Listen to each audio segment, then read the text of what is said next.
they fiercely assail. In every speech it's the villain they unveil. From racism, patriarchy they rail. Ain't no, ain't nothing, and way they prevail.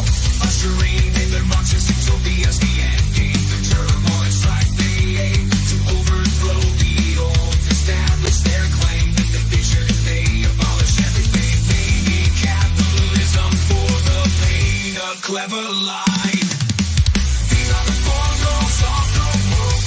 In actions, words they evoke. From pushing and weighing Marxist dreams in the dance of power, scheme and scheme. In every book, search and the tweets.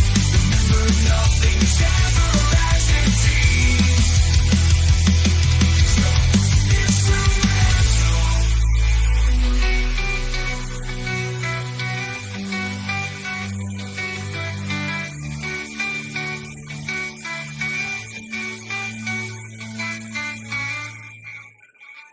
gain power, destabilize capitalism into the Marxist utopia.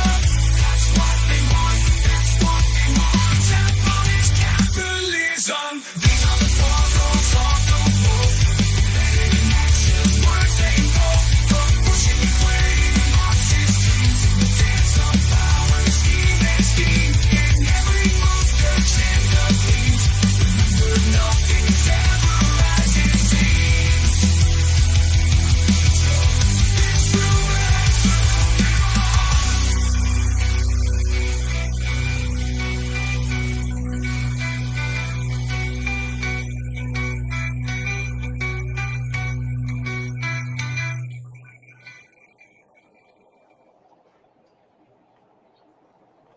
Well, we do have some breaking news here, guys, in that we are awaiting a verdict to come back in the Trump trial. And so I thought we would just go to this because it's probably what people want to hear. Now I do have something that we're going to be doing today because, and we're just going to leave that let me pull that off the screen. I'm gonna leave the sound, like I've got that on the screen, and of course we'll go right to that if any verdict comes. I do want to show you guys what we are going to be doing today, though. We are actually going to be watching a lecture from this guy, not from the one on the screen, because from this one. This guy is an Antifa professor, and the reason I know he's an Antifa professor is he wrote this anarchist handbook called The Politics of Attack, Communiques and Insurrectionary Violence. Now, this is something I'm working on going through and dissecting for my Inner Circle podcast on the Substack. But the reason I want to watch this lecture is he wrote it. And so I think this is a good opportunity for all of us to get a little bit more context about who this guy is. He's a professor at Georgetown University. And so that is actually what we're going to be doing today when the verdict comes back. But because we are waiting for this Trump verdict to come back, I thought we kind of start with that. Is everyone okay with that? Let me know in the chat. Please mount the like button for me. I'm sure that this is something people were keeping an eye on anyway, and so I want to be mindful of all that. Also, while we're waiting for this to come back, other breaking news this morning from the Trump trial, actually. You know, I think it's funny, like Trump voters are now turning into leftists. This lady right here was causing some problems outside the Trump trial today. First, she took the signs of an anti-Trump protester and tried to apparently beat her up. So that's definitely something that signifies a conservative to me. And then, and I'm going to give a warning, not safe for work, not safe for work. Then that very same lady,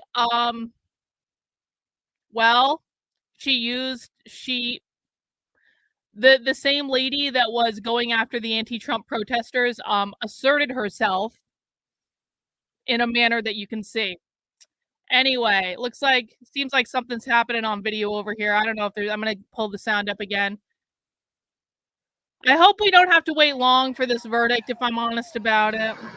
Is there anything? Yeah, she weaponized something, didn't she, Saltwater Pearl? She weaponized something. Yeah. And those were not small at all. I don't know how people I don't know how women deal with boobs like that. I really don't. My boobs are not close to that size, and I wouldn't want them to be, if I'm honest about it. I do want to say congratulations to Trendlin for getting a job. We love you, Trendlin. That's wonderful news. Now what's going to happen is Trendlin is going to be way too distracted to ever make me watch the whatever podcast again. So I'm grateful that Trendlin is going to be otherwise occupied. So she like way too much time on your hands if you're watching the whatever podcast. That's all I'm saying. Yeah, Chris, I haven't really been paying attention to it either, if I'm honest about it. Like, I don't actually really care all that much. But it is like I do want to see what the verdict is. I'll be honest. I do want to see what it is. Wait, guilty? Seriously? Did they already find him guilty? What the fuck? Why are we what's are you serious? Oh shit, Trump. Where can we find the news? Someone give me a stream to watch where we can get the breaking news.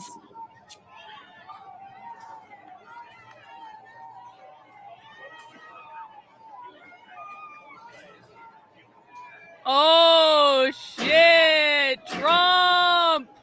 No, Trump, no.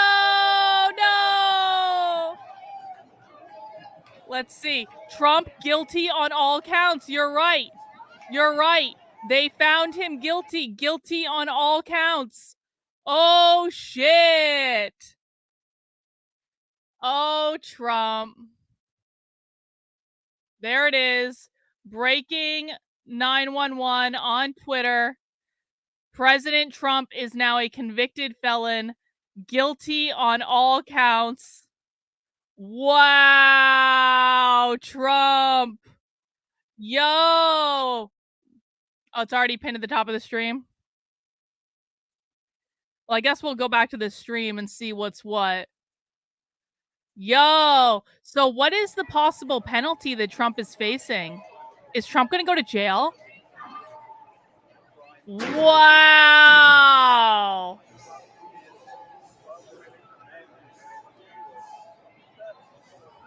Look, Joshua. InfoWars. Excellent idea. Excellent idea.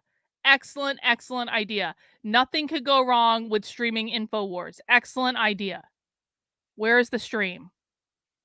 Conversation today with Viva Fry. Oh, Viva Fry can eat a dick. He outlined what the 34 different charges are and how it was like one charge for the false information in a ledger, then another charge for signing the check. And so they took like one alleged crime and they just spread it across 34 different charges so they could put them away forever if they wanted to. These people, it's like they're totally not accountable to the American people anymore, to the political process, to justice or truth or anything good anymore. And they are just doubling down on their evil. I just hope they made a great mistake and that we can take this back. Well, here's the unique perspective that we here at InfoWars have that most others don't, because we've been through this process. They did the same thing to Alex. That's how they reached that $2.5 trillion number, is they just said, okay, well, this is what you're guilty of. Here's the punitive damages. But then they said, but actually you're guilty of this, 5,000 times. And so we multiply that by this factor, and that's $2.5 trillion. Yeah, it was like the GDP of India because they multiplied every instance. Yeah. So, I mean, it's the exact same legal tactics. They could hold them in Rikers until the appeal. Oh, Trump would love that. And again, I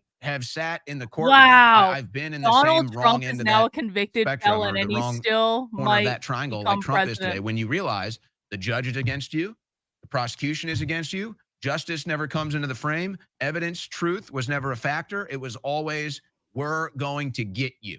And that's the only thing that exists in that courtroom. And now it's Donald Trump. It's the former president of the United States. Brian, do you think they are bold enough to put him in prison? You cannot send Donald Trump to Rikers or there's going to be riots. Like, you cannot make that statement and do that. Now, of course, they could do it, but there's going to be huge ramifications. What's the reaction on Twitter the about only silver lining here is something that we just spoke to the lawyer about, which is the Supreme Court could rule on some type of immunity, I think by the end of June, that could nullify all this. But I wouldn't hold my breath for that. Their next moves will have long-term ramifications of whether they really want to put him in jail.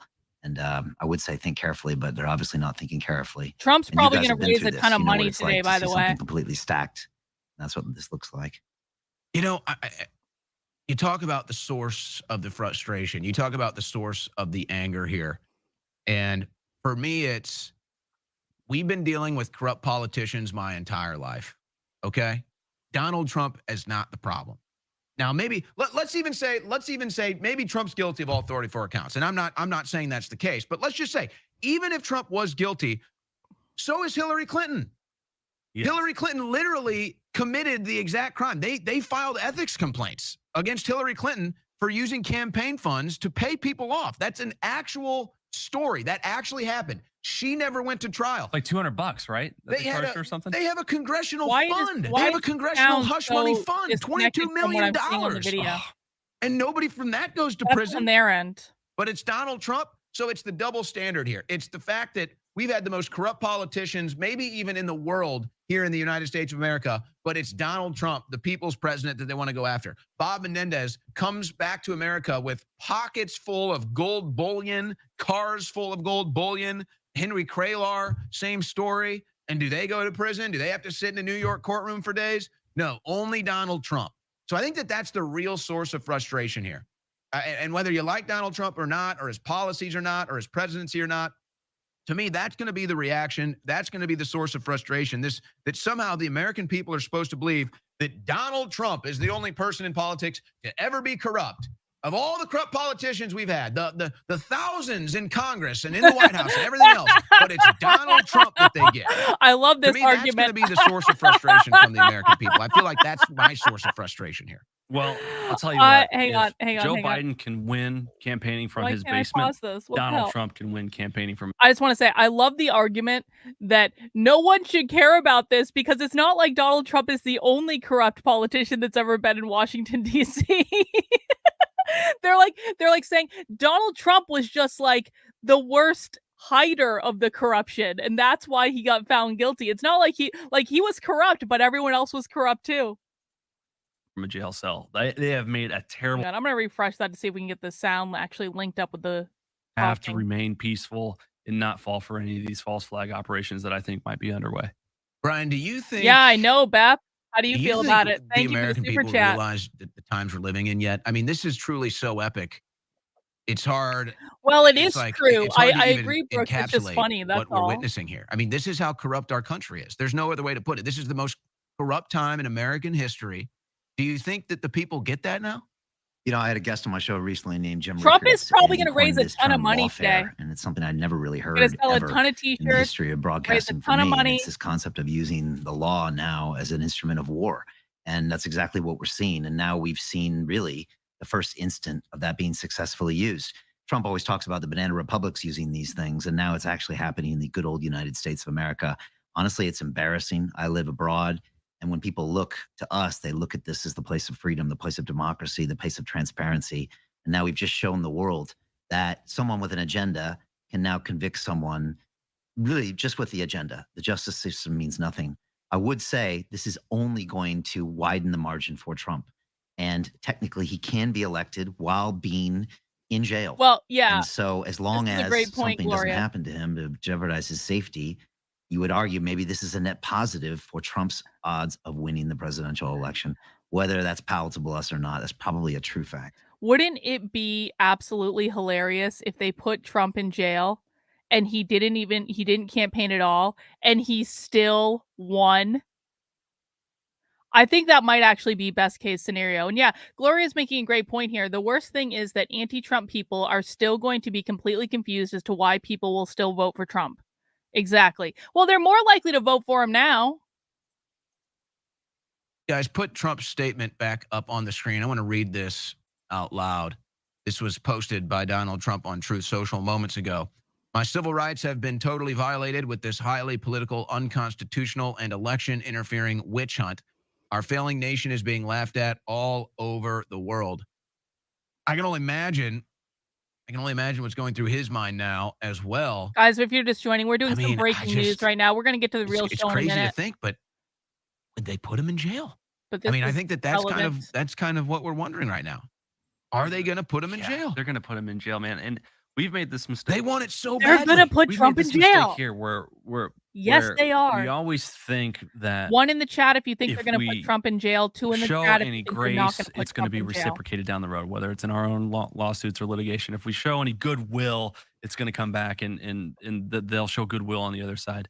These No. people are not going to show any goodwill. I mean, it's like with you, right? Wasn't there a deal in your case? And just stop me if I'm not supposed to say anything on air about this. Where No, you, we can talk about that. they assured you that verbally that they were not going to put you in prison if you gave over your cell phone. So out of goodwill, right? Didn't you give? Well, you that gave was them that information exactly verbally. My lawyer said his biggest regret was not getting it in writing. We've got the live. We can talk more about that. Yeah, assuming that the government's acting in good faith is a mistake that you should never make. That's my point. Yeah, guys, give me back the live feed outside of the courtroom. There, it looks like Trump's team is exiting. Perhaps Donald Trump will be soon. You see one of his campaign managers there, Caroline Leavitt. She's from New Hampshire. So There's we're monitoring Caroline. the scenes here. I guess we'll see if he's in a jumpsuit or not. He won't be in a jumpsuit, but not gonna be in a maybe they'll cuff jumpsuit. him. Oh, please cuff Yeah, him. there he is. Please, there's Trump right there please speaking cuff to him. some of his team Please and his do it. lawyers just behind or, that door. Orange is I would the imagine new black. he'll make a public statement. I would imagine he'll go to the press. There's Eric Trump right there as well. I would imagine he's going to go to the press, if not now, God. eventually, before he leaves the courthouse. Alina Habba there as well. So speaking to his attorneys, probably deciding what he's going to say or when he's going to say it. And obviously Trump has been gagged. So who knows? Maybe they're trying to make a decision right now about, well, if you go out and speak, they'll throw you in prison.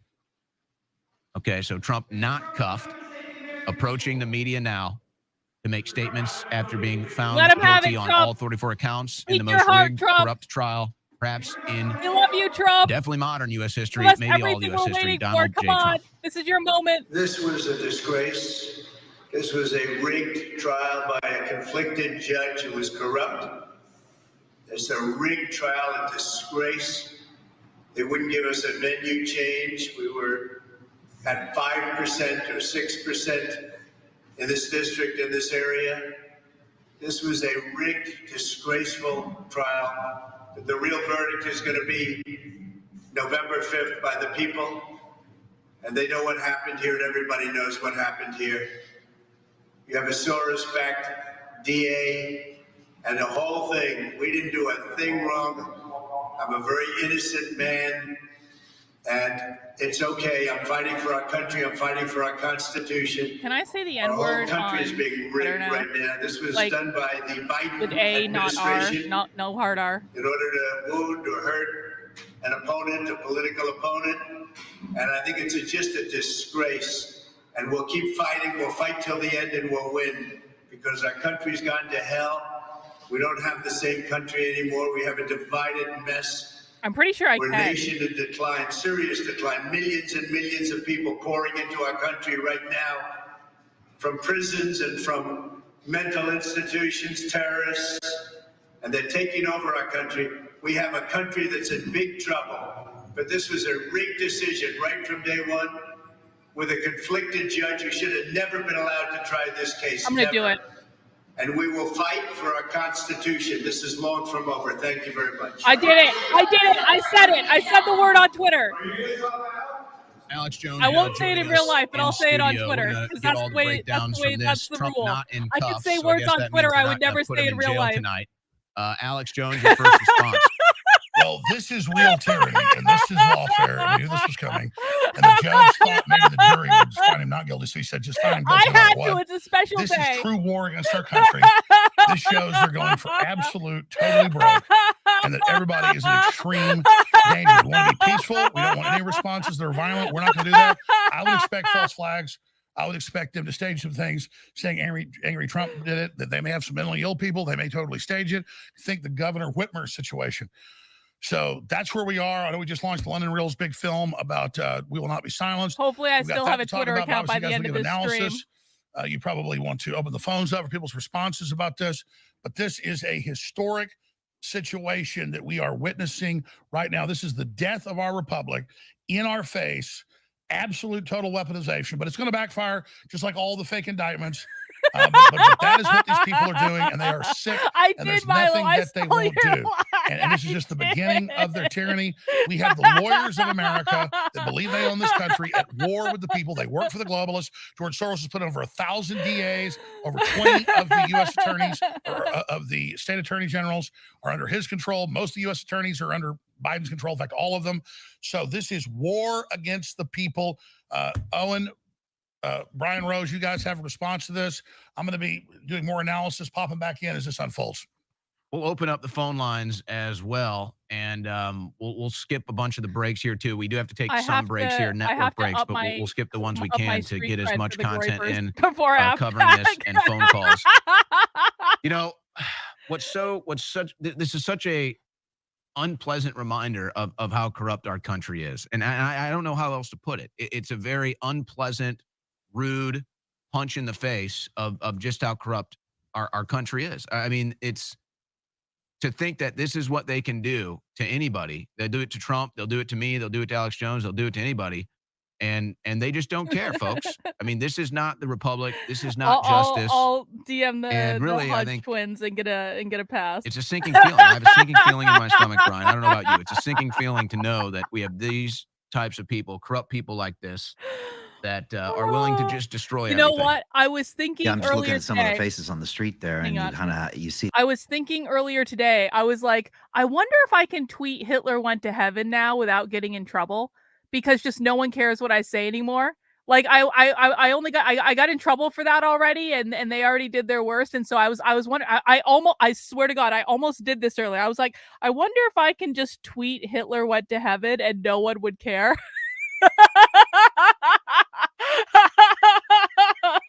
No. We're only doing one extremely spicy tweet in a single day, all right? We've already done the Trump tweet. I can't get away with both saying Trump is a real N-word now, which again is not a word I would ever actually say in real life because I don't actually like it, but I can say it on Twitter because we can be people that we aren't on Twitter. I can't get away with saying Trump is a real N-word now and also get away with saying Hitler went to heaven in the same day. You have to spread that shit out, man. Now, if it was Hitler's birthday, maybe I'm kidding. For anyone who thinks I'm serious, I'm kidding. I don't think hell exists. I think everyone goes to heaven. That includes Hitler. Everyone. All right. Is there anything else on this that people want to watch? We now know that Trump has been found guilty on all counts. See, I'm not really getting in trouble for the tweet yet, but it's only been live a couple minutes. Is there any Yeah, exactly. If there is no hell, then everyone has to go somewhere. Where do you want them to go? The Walmart parking lot? Okay. Sentencing is July 11th. All right. Well, we'll have to tune in for that. But is there anything else? Can we move on to real stuff now? Okay, Trump guilty. This is the best possible outcome. Yeah, Human Centipede. This is inspired by Human Centipede because, of course, Human Centipede has been doing an excellent job in the supporter Discord of putting all sorts of anarchist stuff for us to read. And I highly encourage everyone, if you're a supporter of mine, first of all, get into the supporter Discord. You can get into the supporter Discord by going over to the Substack and going to, not that one. That shouldn't even be pinned anymore. The weekly email that I send out, which in this case was just a supporter perks email because I didn't do my weekly email this past week just because I didn't. Sometimes we don't always do the things that we should. And last week I definitely didn't do all the things that I should because I had other stuff to do. Anyway, if you are a supporter of mine, head over to the Substack. And what you want to do is find this supporter perks email. And in this supporter perks email, you guys can't even see what I'm looking at. God. In this supporter perks email on the Substack, and I will put it in the description below, you can find the link to the supporter Discord. I send out an email at least once a week on the Substack with all of the supporter perk information, but the link in that email should still work. You didn't see my porn ball. I don't even have any porn on this computer, okay? I don't like porn. Don't watch porn. Porn is gross. I really don't have porn on this computer, though. Anyway, in the supporter Discord, Human Centipede's been doing a great job of putting a lot of queer anarchist literature and stuff like that. And so I'm slowly working my way through it. And one of the things I'm working on right now is this huge document called The Politics of Attack by Michael Loadenthal, Communiques and Insurrectionary Violence. And so I want to just read a little bit of this just so you guys can get an idea. I'm working on doing an analysis of this for the Inner Circle podcast, which is one of the supporter perks over on my Substack. Again, head over to carlin.substack.com and you go to the Inner Circle. And this is like a special supporter only podcast. You'll get a preview of what's in it, but then I'm doing analysis of anarchist documents. I'm talking about giving you guys kind of like inside info about what it's like to be an activist in this space and stuff like that. And so that's where you can find that. I don't know, Joseph, Joseph, what are we doing here? Really? Do we have to go there, Joseph? Oh God, the chat is already unruly today, but I want to just show you guys this one thing. This part right here. Check this out. So we've noticed, so when socialists are creating propaganda, like they use zines as one of their main propaganda tools, but they also call them communiques. And so we've seen this a couple times where we've watched this queer anarchist stuff and they're calling it a communique. And so I just want to read this section right here about like essentially what is a communique. Communiques as political theory. I say to you that we are in a battle, and that more than half of this battle is taking place on the battlefield of our media, and that we are in a media battle in a race for the hearts and minds, and that however far our capabilities reach, they will never be equal to 1,000th of the capabilities to which is waging war on us. Communiques are seen as an essential communicative component of an insurrectionary attack. So why are we taking the time to go through this queer anarchist literature made up of different communiques, and sometimes they're also called zines, but communiques is also a thing, because communiques are seen as an essential communicative component of an insurrectionary attack. Communiques are essentially so if you think about this, the way that the far left is set up is a massive decentralized network. There are cells all over the country. There is no leader, but there are cells all over the country, and they have to communicate with each other. That's what you do when you have a decentralized effort. And communiques are one of the ways in which they're communicating with each other and telling each other, here's what works, here's what doesn't, here's what we're doing, here's what you should do, stuff like that. Communiques are seen as an essential communicative component of an insurrectionary attack.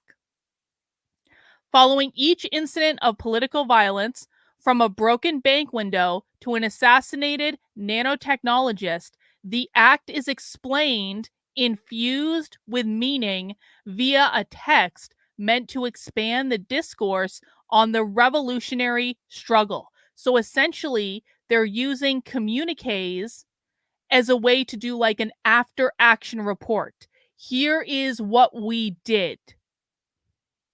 This site, that of the communique, demonstrates the social construction of both the act of quote unquote terrorism and the discourse on quote unquote terrorism.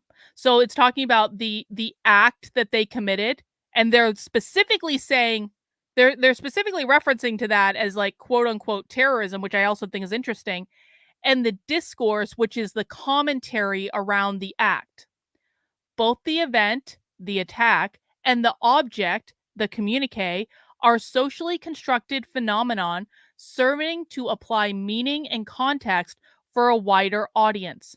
These explanatory frames discursively embed the act of antisocial violence and have key functions within the construction of consequent discourses and attacks. To borrow an explanation from bomb throwers themselves, isn't that interesting? Through the communiques that accompany attacks, we can begin to open debate on reflections and problems that, even if viewed through a different lens, are certainly focused on the same direction: revolution.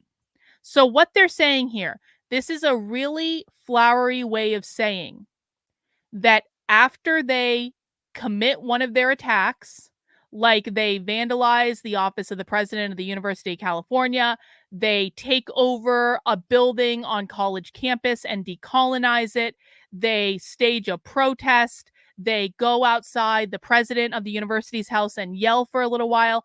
After they do anything, they write a communique that explains what they did and the context around it, and offering advice to other cells all over the country that might be engaging in the same struggle.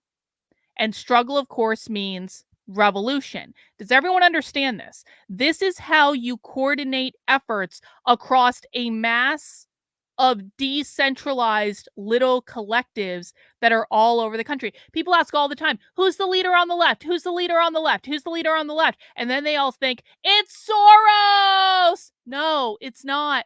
There is no leader on the left. It's a decentralized movement that is communicating with each other through these types of documents.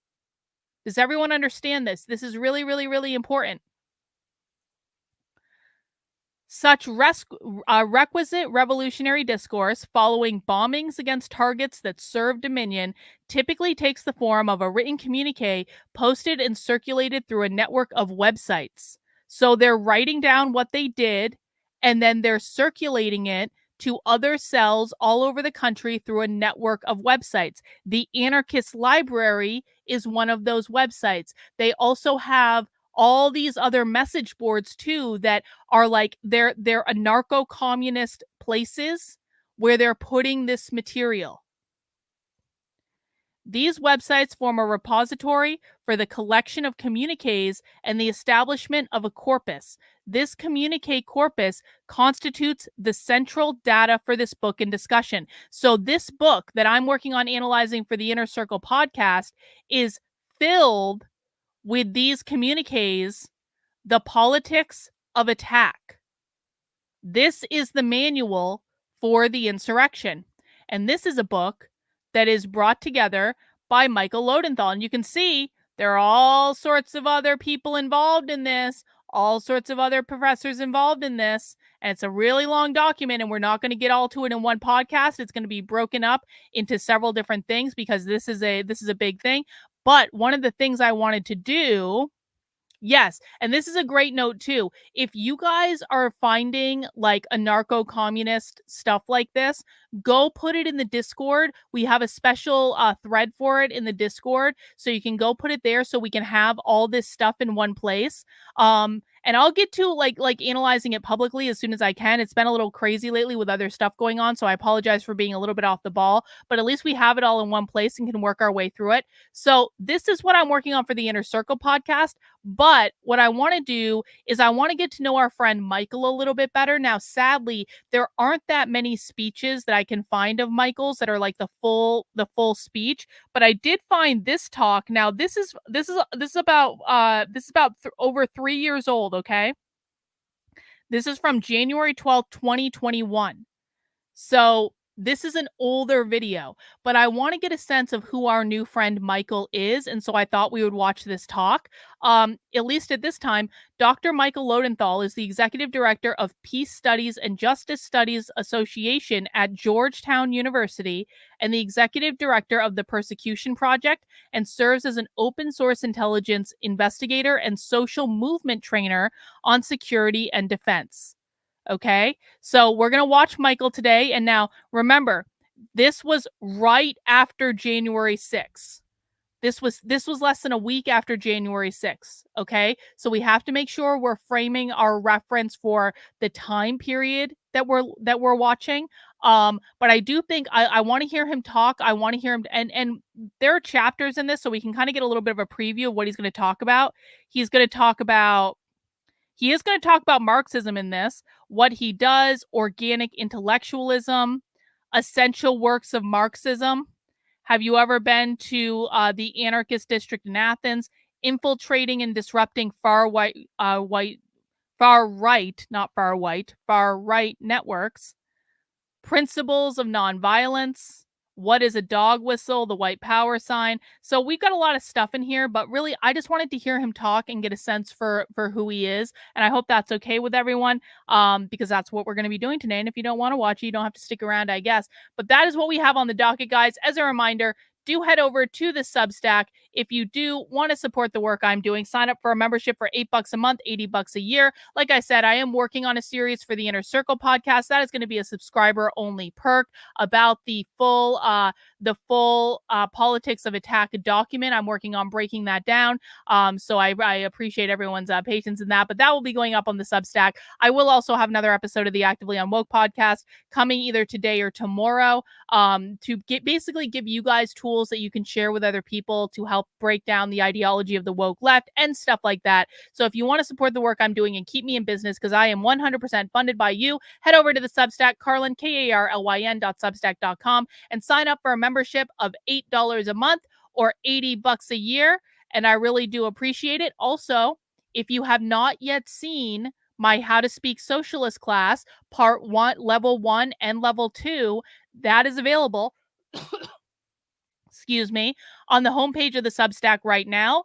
This is a free course that you can do on demand. It's about 4 hours long. And if you're confused about socialist language or stuff like that, or you come to one of my socialism Saturdays and that's just super, super, super, super, super overwhelming, then you can take this crash course and that will give you basically a really good introduction to what's going on. We'll take you through a whole bunch of socialist trainings. You'll watch a whole bunch of clips, not only from the far left stuff, but also seeing how it shows up in the real world. So I highly recommend that. If you haven't yet taken my How to Speak Socialist class, this is something I would really like regulars on my channel to do at some point, because it's going to help you understand the language much quicker than if you were just doing it kind of on your own. So that's why I made it, and I appreciate you guys checking that out. Another thing I want to remind people of is we are down to the wire, guys. May is almost over. I cannot effing believe that May is almost over, by the way. Like, what the... Guys, we are like almost halfway through the year. What the hell happened? I haven't done even half of the things that I wanted to do this year. But isn't that always the case with me? I have a ton of ideas and I want to do all this stuff, and then I don't even get through. I need to do a better job of refocusing on things I've already launched, okay? But we've got a lot of cool stuff going. I'm actually really excited. I think we're gonna have an awesome back half of the year. I cannot wait to see what we're gonna do. We've really been, you know what? I actually don't feel bad now that I'm thinking about it. We've laid a lot of infrastructure in the first part of the year, from the Unwoke wiki to the Unwoke underground stuff, to like really digging into this queer anarchist stuff, to the war with James, which I actually think is more productive than we might think it is. We've actually laid a pretty good groundwork to do some really cool shit in the back half of the year. And so I'm really excited about that. But I do want to remind people that if you want some merch from the Unwoke art stores, now is going to be a great time to get it, because until the end of May, which again is going to be what? Tomorrow, right? Yeah, tomorrow. You can get 25% off every single thing in the store, but you have to buy over $100 or more of merch. And so that's the only caveat. I'm going to be cleaning out a lot of merch in the store because I've just got way too much merch in there. I'm not going to be cleaning out everything. There's stuff that's definitely not going anywhere. But if you want stuff in the merch store, now's a great time to kind of take a browse through, especially some of the older designs that have been in there from the beginning. Take a look at what I have on there and pick up anything you like. And if you get over $100 or more of merch and use the promo code REDMAY, REDMAY, all one word, you will get 25% off your entire order. Lots of cool stuff in the store, unwokeart.com. You can find a link in the description below. And of course, I really do appreciate it. Yeah, Reagan, it's cool. It's cool. We've been doing other stuff though, so we've been really productive. And now it's just time to like bring it all back together, like link everything together. We're in a really good place, I feel like, honestly. Like, listen, given the state of what we're like, here's why I'm not upset that we've kind of gotten off track with like the Unwoke wiki stuff, is like, given the amount of disarray in the unwoke space right now, with like James Lindsay is running around talking about Gnosticism, like, and fighting with everyone. Lisa Logan's doing these crazy unhinged videos about Oprah. Like, no one actually knows what's going on. I actually think that, relatively speaking, we have it pretty together. We have all the tools we need. And this is the hardest part. We have all the tools we need. We have the Discord is popping off. We've got the Zine project in the Discord. We've got the Anarchist stuff going on in the Discord. We've got the Unwoke Underground website, which we're going to be like, taking the Zine stuff from the Discord, making that publicly available. We've got people that are involved. We organized a reply guy campaign against James Lindsay, and don't think that's going away. Don't just because James is getting a break right now doesn't mean that's going away. We have our shit together right now. I actually feel really good about this. I feel like we're cohesive as a community. We know what we want to do. We're focused. We know more than anyone else on the internet. And now it's just a matter of like refocusing, bringing it all back together. I feel good. We're in a good place, guys. I really do. Is there any other community on the internet that you guys know of that's studying this stuff that has it together like ours does? I don't think there is. So, well, we are not perfect. We're doing pretty fucking good. So that's how I feel about that. Oh, Nick is in a Twitter space. I can't pay attention to Nick at all times, Yasmin, okay? We're doing other stuff right now. Anyway, guys, let's get into this video. And we are going to be listening to Dr. Michael Loadenthal, and we're just going to learn a little bit more about him.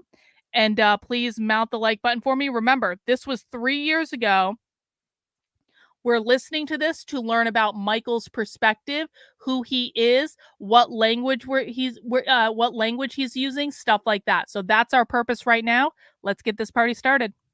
The insurrection and domestic terrorist coup attempt backed by sitting president of the United States, Donald Trump, last Wednesday poses the greatest challenge to the United States. I'm turning my mic down. It's too loud. Since the Civil War.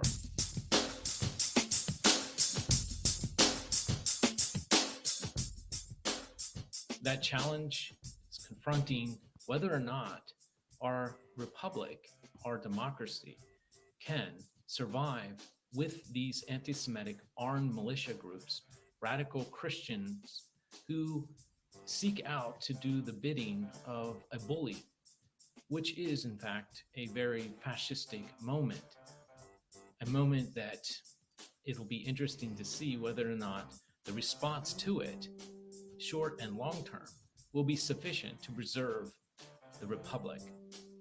But turns out that just hours before that insurrection took place, I had a conversation with one of the most exciting and interesting, intelligent professors whose job it is as a researcher to track, identify, and characterize these armed militia, anti-Semitic, racist groups that are anxious to do the bidding of a New York businessman.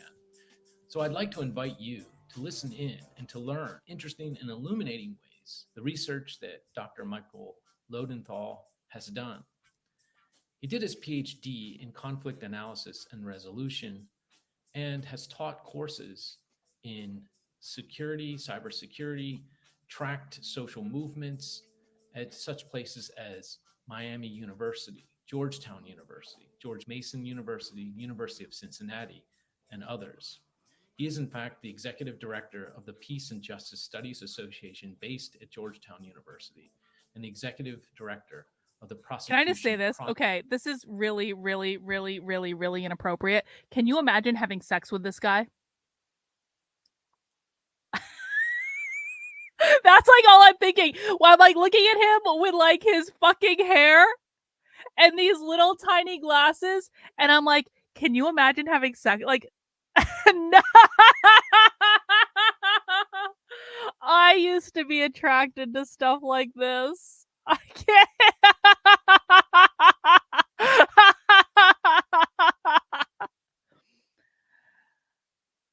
I'm pretty sure. Well, it could be a they, them, I suppose. Project. He's also recently been appointed to an assistant professor, social and political thought department at GCAS. Well, you'll have that. Thank you, Naruto. GCAS College. So join with me. You will learn a lot, and it'll help illuminate, I think, the recent coup attempt that took place, and perhaps even start mapping out The ways recent in coup which you and I, attempt. as researchers or as folks from the public who want to be informed, can start exerting pressures to ensure that perhaps we can save the republic from these terrorists. Michael, it's so great to connect with you. Thanks so much for meeting up. How's it going for you in Ohio, right? You're in Ohio. I am in Cincinnati, Ohio. For those who aren't great with geography, that is where Ohio borders Indiana and Kentucky. So we are about 1 mile from the Kentucky border. I live really close to the not so beautiful, but nice enough Ohio River, which separates the two states. Great. And that's the Procter and Gamble town, right? Yeah, Cincinnati. I mean, I've only lived here for a few years, but I've kind of learned the history quite quickly. Cincinnati's famous for being one of the only cities where giant corporations made a lot of money and then stayed relatively in the city. So we have giant centers for Procter and Gamble, Macy's, Kroger is based here, and there's another one too. But Delta, yeah, right? Isn't it Delta Airlines? yeah, it might be Delta. Yeah, out of our lovely airport. So yeah, I actually know a ton of more stable adults who work at various parts of Procter and Gamble. I actually think I know the neighborhood you're in. I might be mistaken, but I had a girlfriend in college who lived in like the older part of the downtown Cincinnati. Uh-huh. I don't know. We live we live a couple miles from downtown, along the river. Yep. But yeah, it's Nice. an old German neighborhood as far as I've been told. Great. I actually heard an NPR story about a year ago of people who have lived on my street for 150 years. Are you kidding? That's incredible. Yeah. I know there's a lot of restoration efforts that are going on there. I know Adrienne Parr, for example, was at the University of Cincinnati, and she was part of some programs in the community. So I like visiting Cincinnati. It's a really great town. So yeah. Yeah, it's a nice enough place. I mean, I'm not, as a East Coaster, it took a little bit of time getting used to the Midwest vibe. Certainly there is a different kind of cultural norm here, and oftentimes I'm asked to like speak slower and be less intense. So like, for example, what I've learned here is that people don't push past each other on escalators, that there is no like walking lane and waiting lane, which I'm used to from growing up in Philadelphia and Washington. Yeah, like you're supposed to stand on the side, the right side, so people who are in a hurry can walk up the left side. That's what I've been raised to believe. But Yeah. if you do that here, people will scowl at you in a really mean way. That kind of, generally anything like that kind of seeks to squeeze a little bit more efficiency time-wise out of things is Jack Posobiec is tweeting that the Trump donation site just crashed. So Trump is going to get millions of dollars in donations today. kind of frowned upon here. I wonder why that is. That's interesting, the culture. I have no idea, but I've learned to navigate it to be less abrasive. Is it hard for you to be less intense? You spoke about being less intense. Is it difficult for you?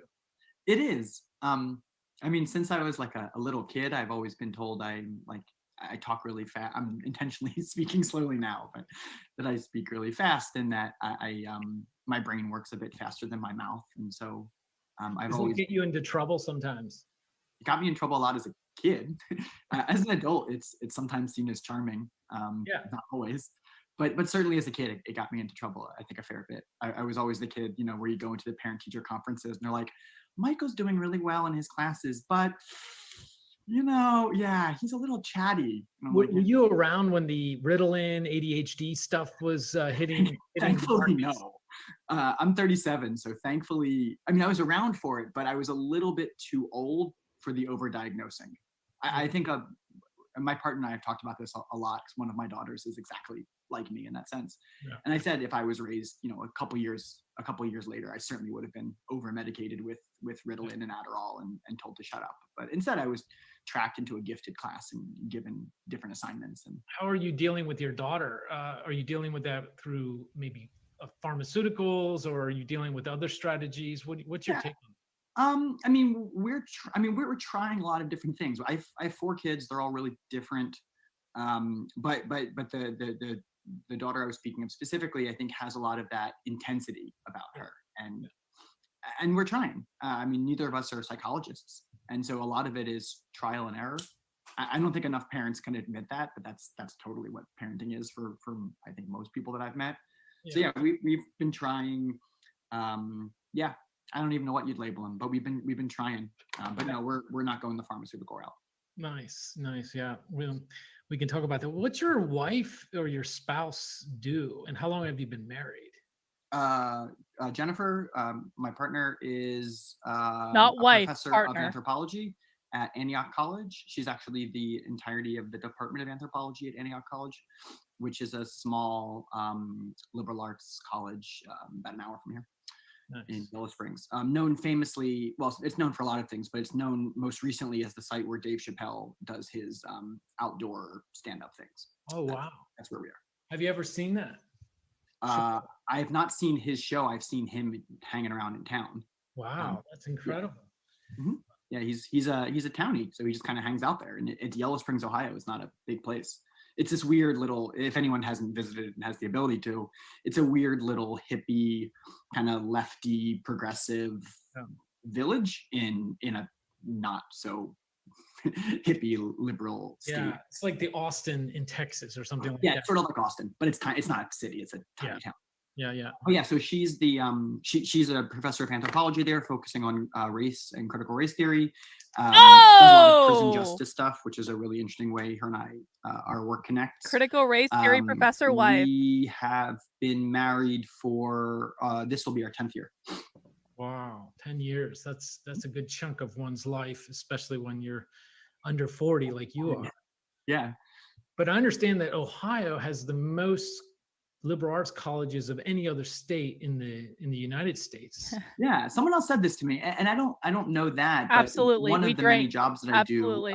Involves networking together peace and conflict and related programs in the country. And there are so many peace and conflict resolution, alternative dispute resolution, et cetera, programs in Ohio that we actually have our own kind of statewide network, which is not entirely unique to Ohio. There's a statewide network in Wisconsin. There's other statewide networks. But Ohio has so many of these programs that we actually have a fairly stable base for being a relatively small population center. I mean, Cincinnati's 500,000 people. It's not very large.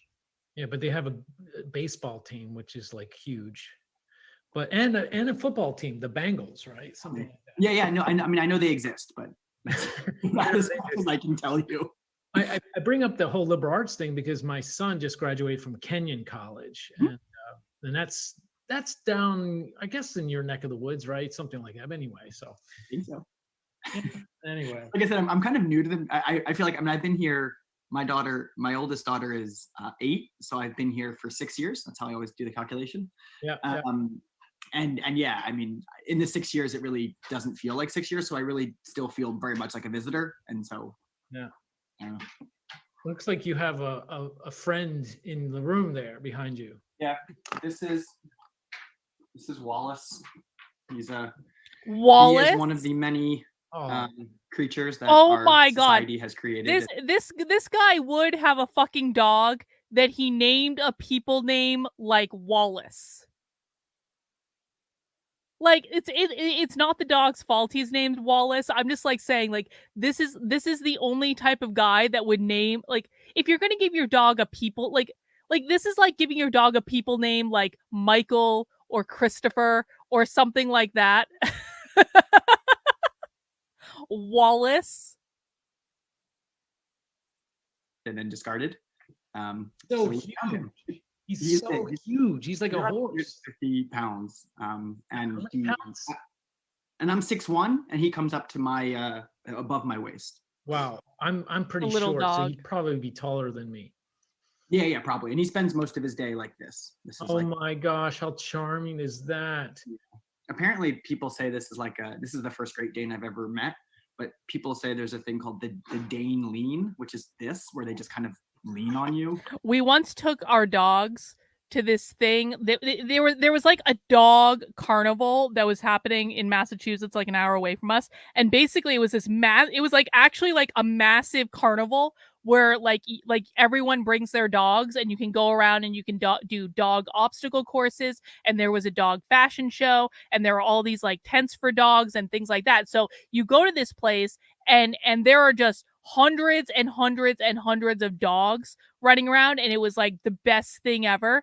And so we bring our dogs and they're like running around, And so we went to the dog fashion show, and we had to kind of like sit in the audience. And so I'm sitting there with the Chihuahua on my lap, which is we have 2 dogs. We have a Chihuahua and a Chiweenie. A Chiweenie is a Chihuahua Dachshund mix. The Chihuahua that we have loves people, loves attention, loves all this stuff. Our Chiweenie, Kobe, was never really socialized as well as he probably should have been. And so Kobe is afraid of everything. He's afraid of people. He's afraid of other animals. He's like one of the, like, if he sees like someone else, he like cowers behind your legs and he doesn't want attention or any of that. So Victor was sitting next to me with Kobe on his lap, and Kobe's just like, kind of looking around and he's having a good time. And then someone came over with a Great Dane and sat right next to Victor, and the Great Dane starts looking at Kobe, and Kobe starts freaking out. And it was the best thing because Kobe, like, you could see he was doing he's like, what the fuck is this monstrosity? Because Great Danes are huge dogs. Kobe's like this big. He's a little dog. He's sitting, and you just see Kobe going like this. He goes, and then he just like he stared off in the opposite direction of the Great Dane. He was like, if I can't see it, it's not there. He refused to look back at the Great Dane. He just like, I can't see you. I can't see you. I can't see you. He was so freaking out. Anyway. Does that get heavy after a while? Yeah, it can turn me after about 10 seconds. I imagine though in the wintertime it's kind of nice to snuggle up with Wallace. He's sort of like, I mean, this is, again, he's an adopted dog that no one wanted. So he's kind of like the working man's version of. Yeah, we just heard about that, like Beth. Thank you. I mean, Peru and places like gonna that. Make millions of dollars today. Dogs that would sit in the laps of rich people and kings so they can like keep them warm. He's like my version of that. Oh, that's so cool. That's so cool. Well, you certainly do really interesting research, and you've worked in a variety of different contexts, different universities, from Georgetown to Miami to and so on. Cincinnati, George Mason University. Yep. I worked at the University of Malta. I've done some teaching in prison. Yep. Wow, that's incredible. And what is how would you describe what you do as a researcher? Yeah, so I mean, I do a lot of different kinds of research that I think all converge at a couple of sites. So they all converge kind of at the site of social movements, resistance studies, security, and the law. That's kind of the 4 areas they meet. If you want to zoom out even farther, they're kind of all surround the themes of political violence. And so, yeah, so my degrees and my PhDs in conflict analysis. Stop it. And my PhD or my master's is in terrorism studies. Okay. Were you give any advice to people by the CIA? Were you recruited by the CIA after you did a master's in that? No, but I have been approached by like governmental bodies. Yeah. On a couple occasions. I don't and have never worked for the federal government. And what makes one want to do a master's degree in that security studies? In terrorism studies.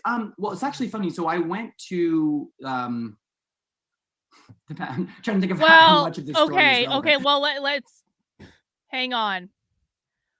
What would make someone want to do a master's degree in terrorism studies? What would make, let me ask the question in a different way. What would make the guy who literally wrote the Anarchist manual, The Politics of Attack, Communiques and Insurrectionary Violence,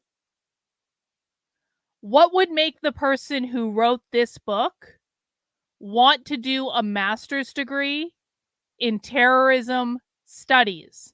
Does anyone have any ideas why this person would want to do a master's degree in terrorism studies? The answer eludes me. Why would an anarcho-communist, far leftist professor that wrote the manual on anarcho-communist politics want to do a master's degree in terrorism studies?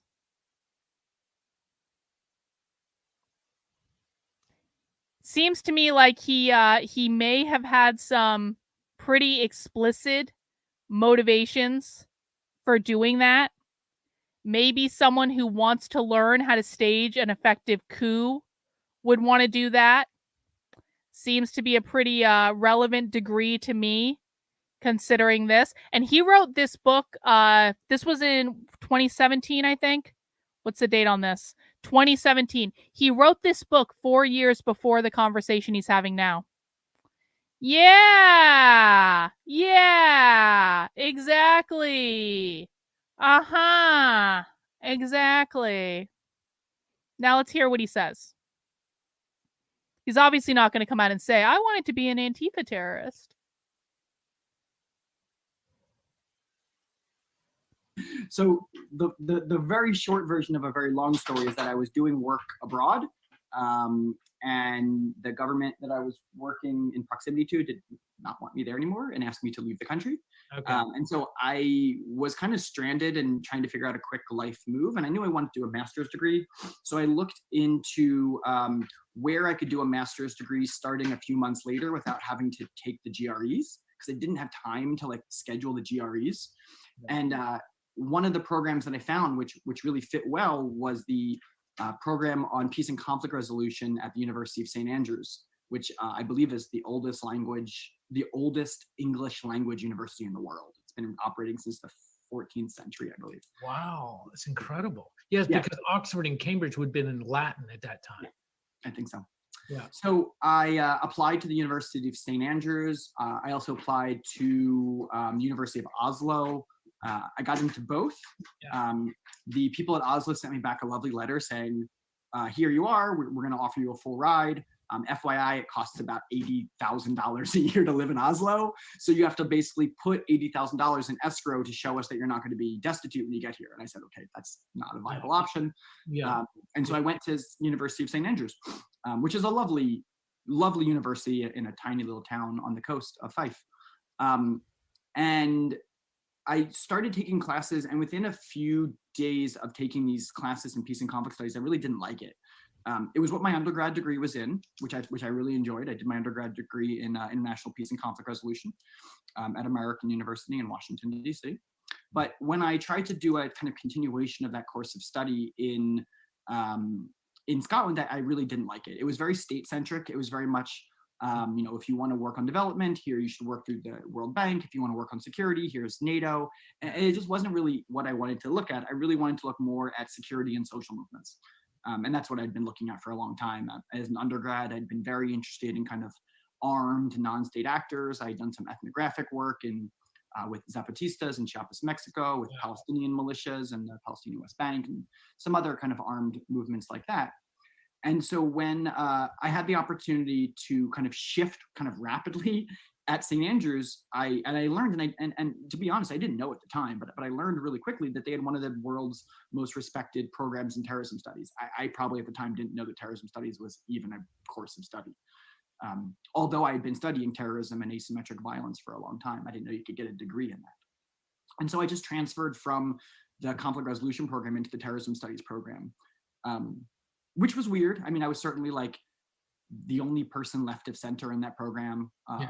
Yeah, everyone else is looking to get a job at the Home Office or Foreign Office. Or who were already working for them. So, okay. Yeah. So he's just said in his terrorism studies program, most people in the terrorism studies program were looking to like fight terrorism, but he was the only leftist in the terrorism studies program. And his path was a little bit different than those looking to fight terrorism. I mean, there were people studying maritime piracy and, decapitation strategies for, foreign terrorist organizations and things like that. And I was like looking at why the FBI was criminalizing certain forms of social movement activism. See? So what do you take See? of Look at that. He was, holy shit, this guy wanted to study terrorism studies. He was looking at how the FBI was targeting different types of anarcho-communist groups. Bro. Assange, Julian Assange? What's your, given your education and research, I wonder what's your take on Assange and Snowden? I mean, what's the most interesting thing to me about Assange, especially given what's happened this week, is that, you know, the statements about him are very much, statements about him are far more a condemnation of the U.S. justice system than anything. I think that that's really kind of understated and not being, you know, the fact that he can't be extradited because of fear that he would be executed by the United States, it really says far more about the way our justice system is perceived globally than anything. Interesting. Yeah.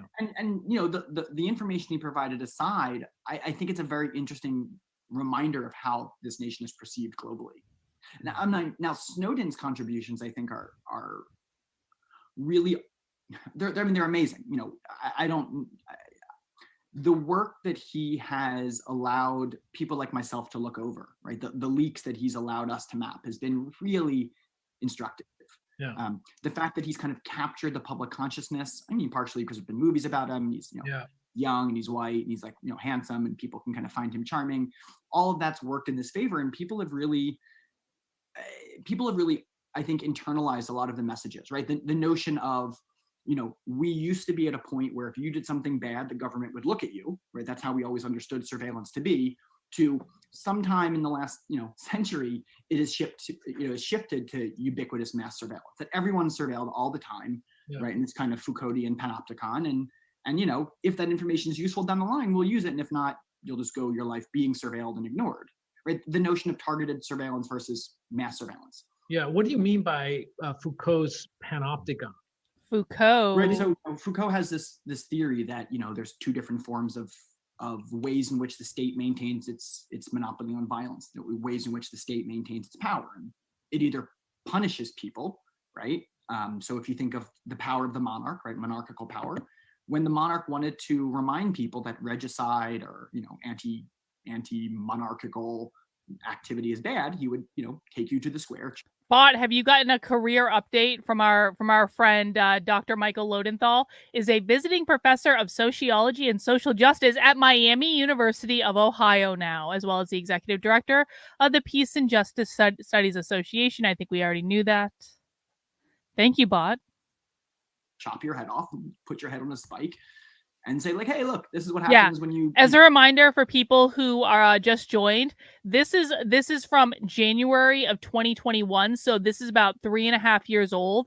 The reason that we're listening to this is that this guy literally wrote an anarcho-communist manual on basically like how to coordinate different types of like far leftist insurrectionary attacks. So we're just getting to know our new friend a little bit better. That's all.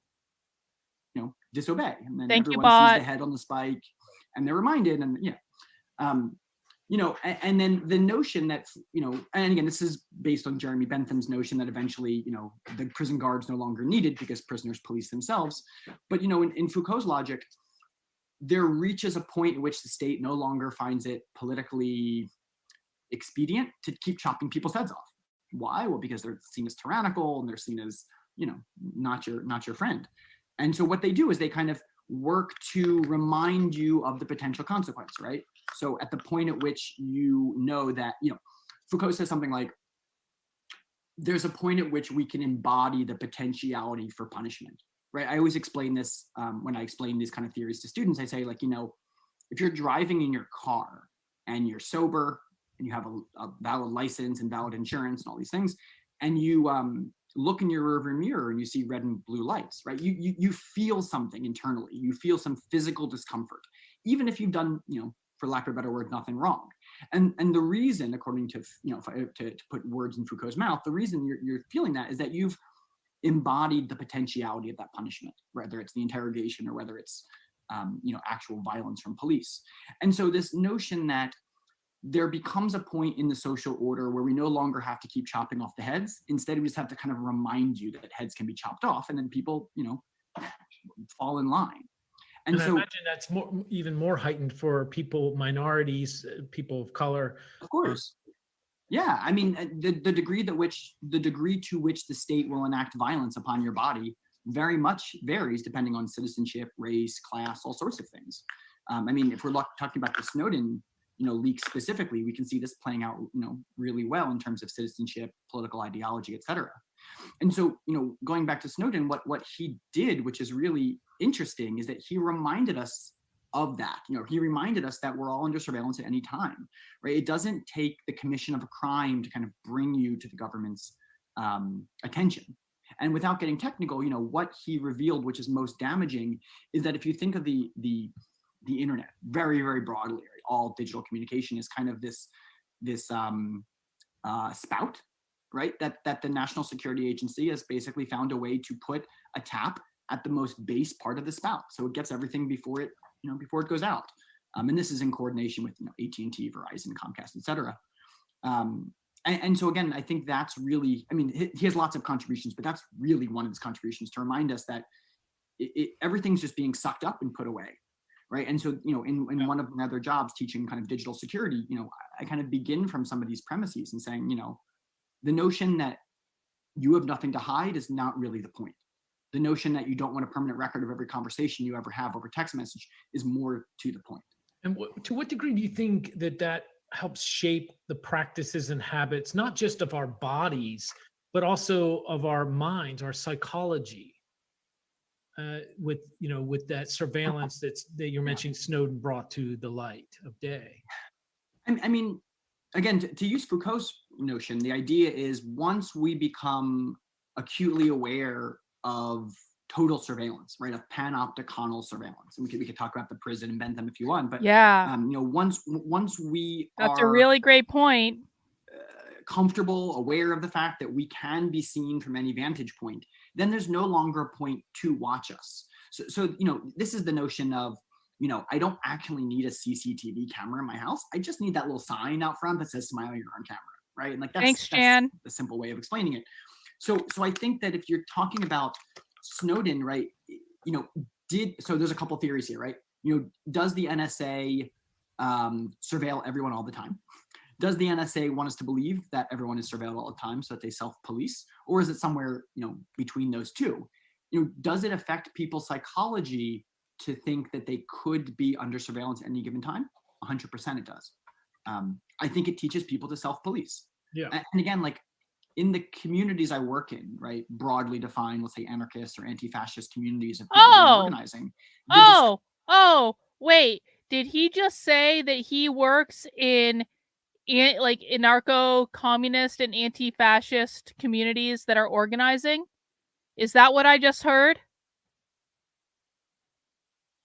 I think it teaches people to self-police. Yeah. And again, in the communities I work in, right, broadly defined, let's say anarchist or anti-fascist communities. Anarchist or anti-fascist communities. How fascinating.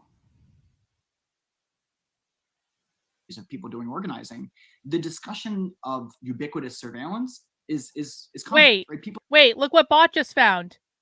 He wrote about queering animal liberation, and he said the neo-insurrectionist network known as Bashback, we were listening to stuff about Bashback a couple weeks ago, has contributed to the queering of the animal liberation discourse through the publication of a 2010 communique entitled, I'm not sure what that's entitled, but so these are all the same people. Good find, Bot. People are very aware that they're under surveillance. People are very aware that out of their, signal thread or their Telegram channel, that there are people in those spaces who the communique was entitled Bashbackers in Support of Autonomous Animal Action Call for Trans. What? Bot, can you find that and put that in the Discord, please? Are you shitting me? Bashbackers in Support of Autonomous Animal Action Call for Trans Species Solidarity. Guys, animals can be communist too. Animals need solidarity too. Or not who they say they are. But what do you? Animals are That's gonna be my next T-shirt. Animals are comrades too.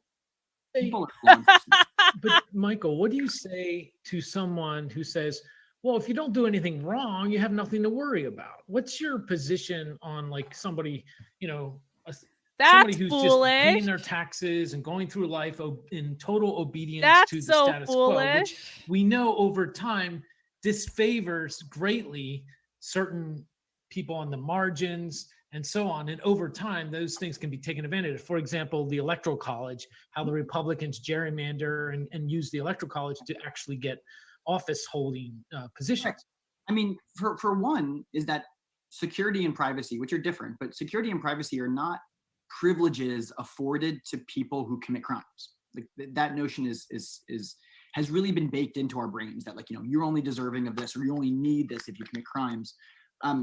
You know, and again, there's a lot of different ways you can think about this, right? Why do we put letters in envelopes? Well, there's a functional reason that you don't want the paper to get destroyed, but, you know, why don't we only send postcards?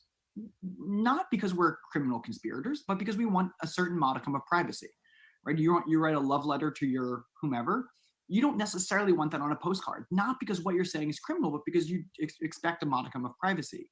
And, you know, when I have discussions about digital communications, you know, frequently people ask, you know, questions similar to this. And I say, you're right, you know, the task here is not finding your deep, dark secrets, right? You know, the two things that, you know, the governments are always looking for. Communication with foreign terrorist organizations, and video and audio, or sorry, video and images involving child sexual abuse material. Oh, Phil, We're that not looks talking about cool. that. Like if you're engaged with that, okay, but like that you know, that's already criminalized. So we're not talking about that. We're talking about just normal people doing normal communication. And if you really believe that you have nothing to hide and privacy is of no concern, you know, and I'll say this in a room full of 50 students, I say, okay, you know, take your phone, unlock it, pass it to the person to your left, and like, let's spend 5 minutes looking through each other's phones. And of course, no one will do that for tons of reasons. Exactly. But most reasons are not because they're engaged in criminal activity. Most of the reasons that because in order to engage in society, Because they all you want have a naked modicum of pictures on their privacy. phone. Yeah, that makes sense. And I mean, I remember, for example, when I was writing a novel a couple years ago, back in 2013, Yeah. 2012. That's And cool. I was researching what would it be like for the plot ended up in the Guggenheim, right? And what would it look like for the Guggenheim to, given how it's built and it's engineered, to collapse on the inside and keep with the shell intact. And so I did some research on that, and to do that, you're on the internet. By the way, I know this is off topic, but how did you guys, I meant to ask this at the beginning and then we were distracted by the Trump thing. How did you guys like the watch party last night with Big Tech? Can people who watched it give me some feedback on that? We have 3 more parts of that series to go. If I'm honest about it, between you, me, and the internet, I didn't expect him to go quite so hard on the Jewish stuff, but I thought it was okay. As long as I don't lose my YouTube channel, I thought it was okay. I wasn't expecting that, and I kind of just want to take like a temperature check. How did people like it? Did people not like it? What did you think? Was it good? Was it bad? Like, is that something you'd like to see more of? Let me know. He's really not. He's really not. He is not dumb at all. He's actually really smart. But he definitely does have a different perspective on some things. He was a little bit testy. That's all right. Reagan liked it. I thought it was interesting.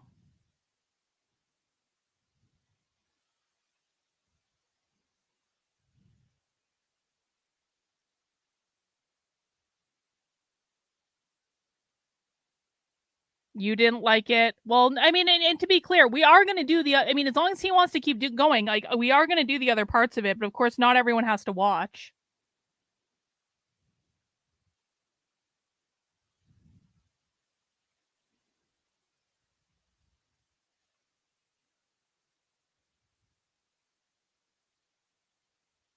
All right. Thank you guys. Appreciate it. Plugging in some words that that might alert big data. That's the story of my life. Yeah. Yeah.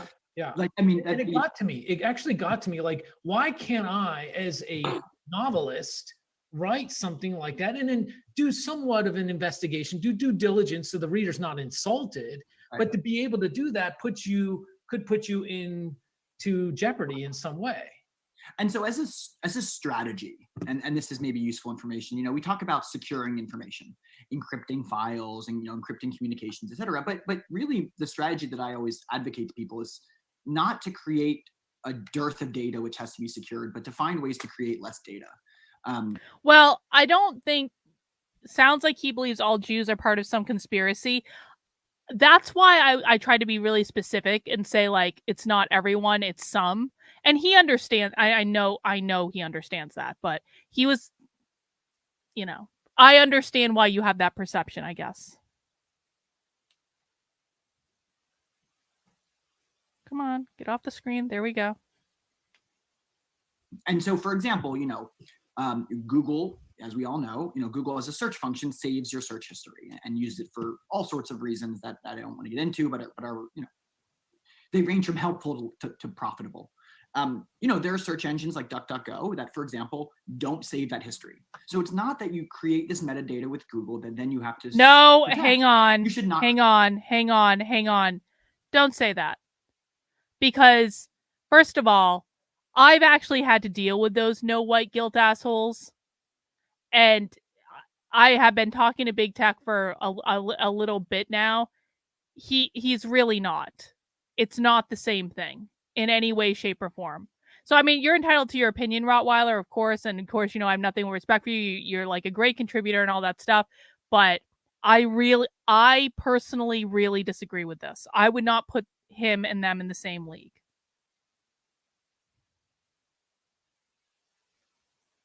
Create that. And so the difference between, texting using SMS, which people are mostly familiar with, and texting using a platform such as Signal or Wire or Keybase, I advocate those because they don't create data which is then secured. They don't create the data. So the so-called metadata, right? Who calls who at what time from what cell tower, all these sorts of things which are used to do social network analysis and location tracking, et cetera. If we're talking about Signal, for example, they simply don't create that data. Right? They don't have it. They don't use it.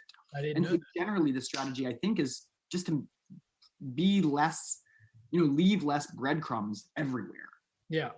That's interesting to think about. And so you mentioned earlier that I think, didn't you start, or you're the executive director of the Peace and Justice Studies Association at Georgetown University? Yeah. Wow. I serve as the executive director, not the founder.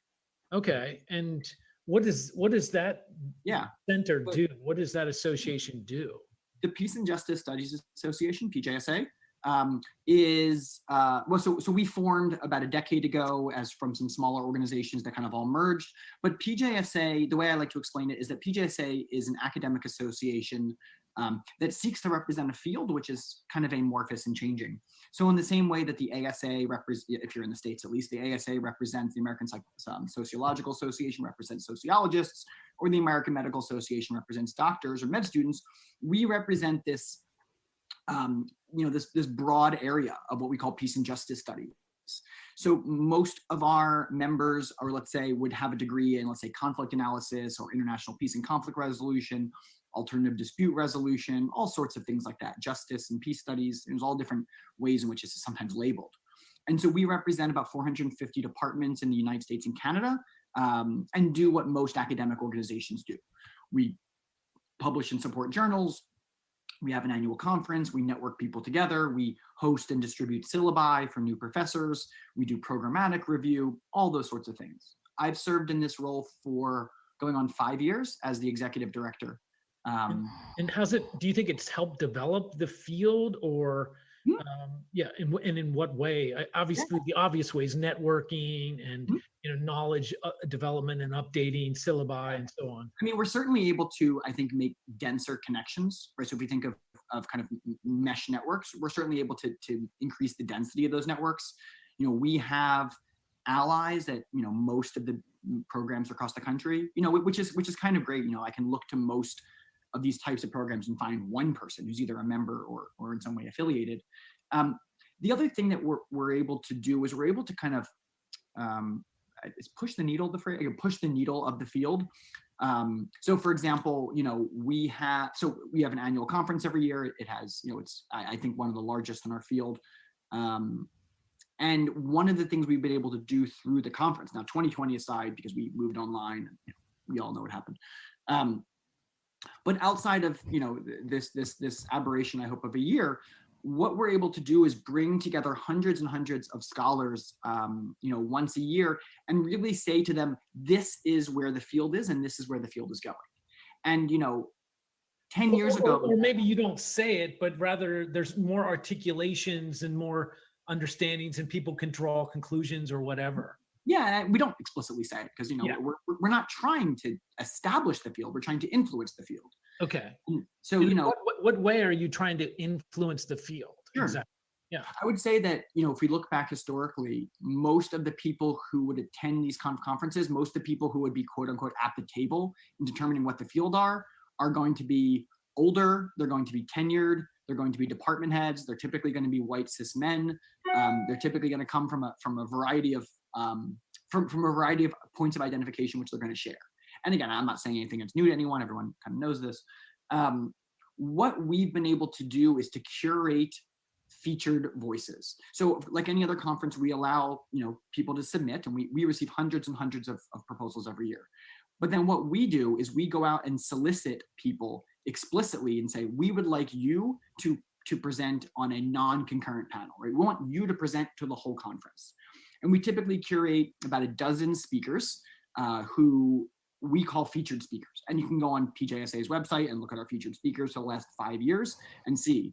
And 90% of them are people of color. Most of them are under 40. A lot of them come from non-traditional backgrounds. A lot are former prisoners or community activists. And our point is, again, to throw a bit of theory and, to look at people like Gramsci who kind of talk about this notion of organic intellectualism. Gramsci is responsible for the long march through the institutions. That's something really well.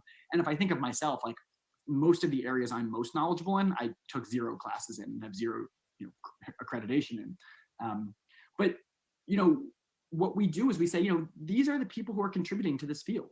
And consistently every year we kind of put out a really challenging group of people. And even in 2020 with the online conference, we did that. Do you get a backlash from the old guard? Yes, I do personally. Wow. I think I get a lot of, I think generally I kind of get the like, you young whippersnapper vibe somewhat frequently. Yeah. And again, like, I've been accused is the wrong word, but we'll say accused of kind of trying to push the field more towards looking at resistance and social movements and less looking at arms treaties and things like that, and that's my interest, but I also think it's the emergent interest of our field. Yeah, I think far more people are interested in kind of Black Lives Matter and the current wave of protest than they are in the Sykes-Picot Agreement or the Armistice Act of blah blah blah. Interesting. So I can see it being interdisciplinary in the sense of there's a lot of sociology going on there. There's a lot of different things than just simply looking at things in terms of a policy that a government sponsors or doesn't. That makes and that's why it's hard for our field to kind of have borders, because most people in our field don't have a degree from our field, right? Okay. And I'm kind of the opposite example, where I have an undergraduate and a PhD in our exact field. Right? Like I said, my undergraduate's in international peace and conflict resolution. My PhD's in conflict analysis and resolution. However, I've made my teaching career as it is teaching in departments of sociology, having 0 degrees in sociology and really never, at least I'm sure I've taken classes in sociology, but none that come to mind. But I've worked for, 5 departments of sociology. Wow. Including my last job where I was, I was in a department of sociology as the social justice faculty member for the last 4 years. Amazing. Yeah. And I see when you raise your arm, I can see some ink on your arm. What? You Socialist tattoos. Tattoo. What is that? Socialist tattoos. I can't. Not quite. A symbol for anarchist in a heart. Nice. Yeah. He's got an anarchist tattoo. Literally. No, I don't. And so you would say you're an anarchist then? And so. Yeah. Mm-hmm. Nice. Yeah.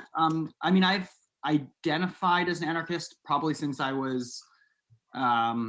I could say I probably identified with it wrongly since I was maybe 15 or 16. But I've been involved as an anarchist organizer, like organizing within anarchist networks since I was about 15. Ding, ding, ding. Starting in high school. And Starting in high you know, at least where I school. grew up in Southwest Pennsylvania in Oh. Philadelphia, at the time, most of our work in, let's say, the late 90s was countering organized white supremacists, so specifically Aryan Nations, the World Church, the Creator, Keystone State Skinheads, and some of the other groups which were pretty active in our area at the time. As a younger person, I would organize largely through what at the time was known as Anti-Racist Action, ARA, which is basically very akin to what people understand today as Antifa. But you know, we would track far-right activity in the early days of the internet and zine culture, and find out where they were meeting. In the early days of the internet and zine culture. So he's talking about the 90s and the early days of the internet. He's also saying zine culture. So now we know that zine culture in Antifa circles was around the 90s or started around the 90s. Huh. Isn't that funny? Isn't that funny? Because a lot of the zines that we're seeing that are appearing to be really influential of the current like college protesters, that sort of age group, started coming out about 10 years after zine culture started, what he's saying, around the 90s.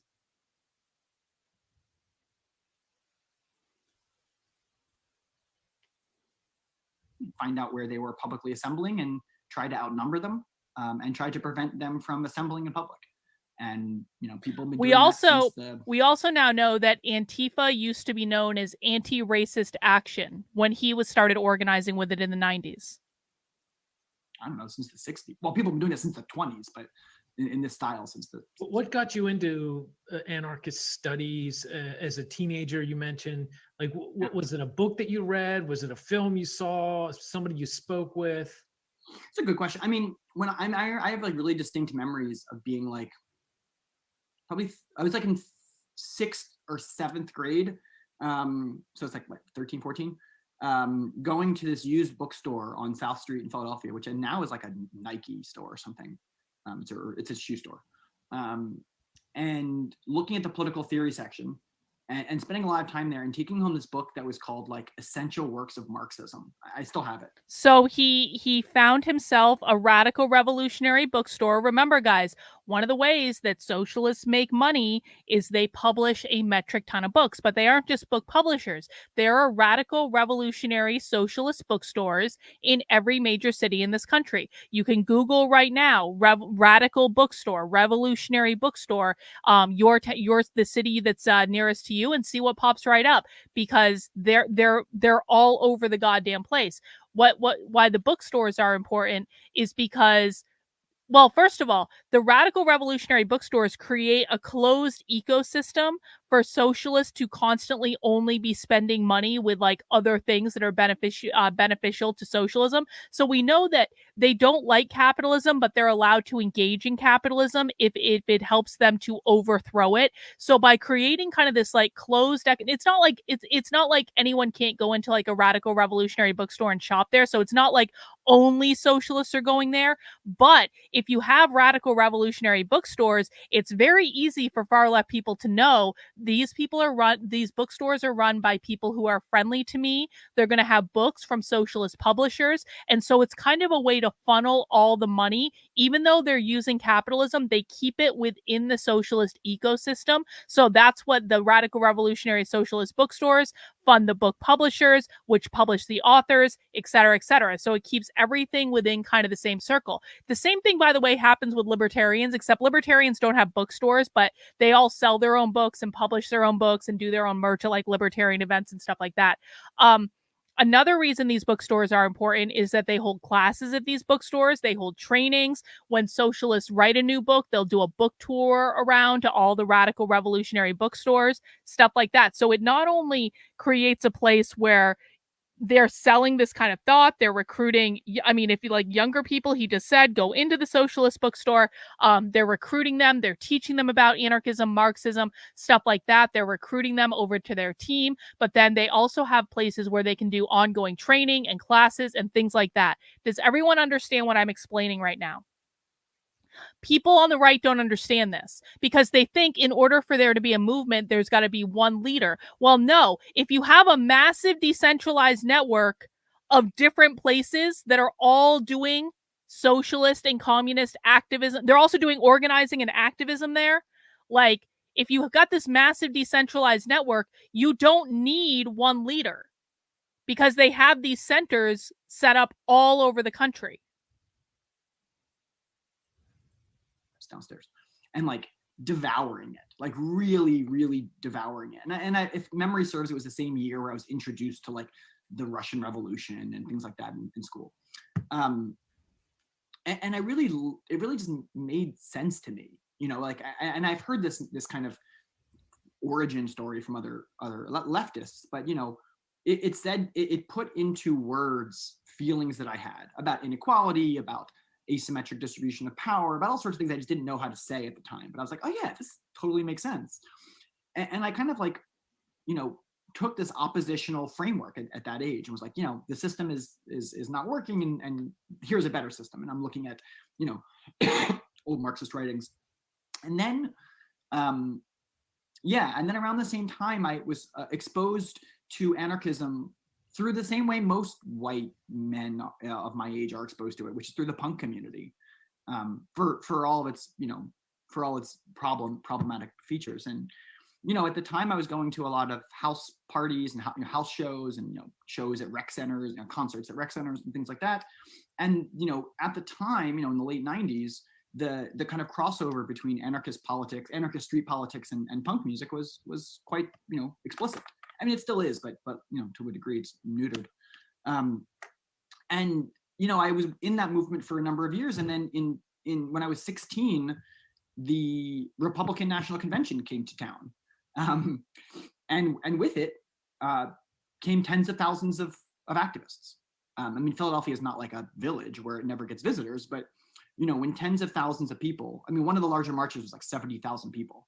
So when tens of thousands of people converged on Philadelphia, you know, I was really shown a level of expertise I wasn't used to. And so, you know, my parents are divorced. I spent the summer with the parent I didn't live most of my time with. Yeah. And so by telling parent A, I was with parent B, and telling parent B, I was with parent A, I spent the whole summer in the squats in Philadelphia, living with these organizers, getting arrested and helping to set up some really key infrastructure. Yeah. And so that would have been, I was about 16. That would have been when I shifted from being an activist to being an organizer, I guess. And also now a researcher, certainly, because you've delved into studies at the highest, you know, PhD level, mm-hmm. right? So yeah, for sure. Have you ever been to the anarchist district in Athens, the Exarchia? No, I've never actually been to Greece. Okay. I've traveled a lot, but I've just never been to Greece. I mean, if you don't mind, I spent almost a year in Greece and lived just about a 10-minute walk to Exarchia. And for those of you who don't know, it's like 6 blocks by 6 blocks, and there's no credit cards. You don't use, you know, there's no banks, there's no corporations, and it's all self-managed. And is that what you would think of as an anarchist? Do you think of it's self-management, it's not top-down, for example? What are other key words or ideas that help us get an understanding of? Yeah, I mean, Kelly, you're correct about this. I mean, zines started, and we've talked about this before, zine culture started in the punk rock scene, and then kind of like the anarcho-communists kind of like co-opted it to use it to make their propaganda. I mean, I think it probably happened in the late 90s, like they're talking about. But zines have been around punk culture like what since like the 70s or something like that. What anarchism is today. I mean, anarchism, you know, despite over 100 years of defamation, you know, very intentional, strategic defamation by the state, you know, anarchism is pro-organization, anti-coercion, right? In a sentence, right? Anarchism seeks to... I want to be very clear that when he says anarchism, he is not talking about anarcho-capitalism, which is what I am. He's talking about anarcho-communism, which is the biggest, I mean, the difference between anarcho-capitalism and anarcho-communism is anarcho-capitalists still believe in private property ownership. Anarcho-communists, which is what he is, do not believe in private property ownership. Organize social relationships, right? The relationship we're having right now, the wider social relations. Anarchism seeks to organize society along consensual, non-coercive lines where power is distributed and shared. It's that simple. That doesn't sound too threatening to me. Well, I mean, you're not a king, you know. Like if you're a king and someone's saying, "Hey, actually, what I want to do is destabilize the power structure," it's super threatening. But you don't necessarily have to destabilize the power structure directly. You just simply co-organize, as you were saying, in ways that are non-coercive. Right. That in itself becomes a threat. Is that so? This is the disagreement between like what I call like the I am 16 and Milo saying that according to the commies, anarcho-capitalism does not exist. I mean, I guess again, here's the difference is that there can be anarcho-communist societies within an anarcho-capitalist culture. So if people voluntarily come together and they want to form a community in which all the property is communal, they have the right to do that within like an anarcho-capitalist society, but an anarcho-capitalist society cannot exist within an anarcho-communist framework. Listen to the Sex Pistols version of anarchy, which is anarchy, not anarchism, and the like adult version of it, which is that, you know, in the former, in this kind of Sex Pistols version of it, or, you know, this like often apolitical crust punk version of it, anarchism is understood as a system of governance akin to Sovietism or anything like that. And people have these long discussions about like how anarchism would do this, or like how anarchists would run the transportation system. And there's some key questions in that, like how do anarchists deal with prisons? So that's besides abolishing, what do you do with sociopathic individuals? You know, there's all sorts of legitimate questions in there, which I don't want to dispel, but less so than anarchism as this thing to replace this thing that we're currently doing. Anarchism to me is a framework, right? It's an analytical framework. It's a critical framework.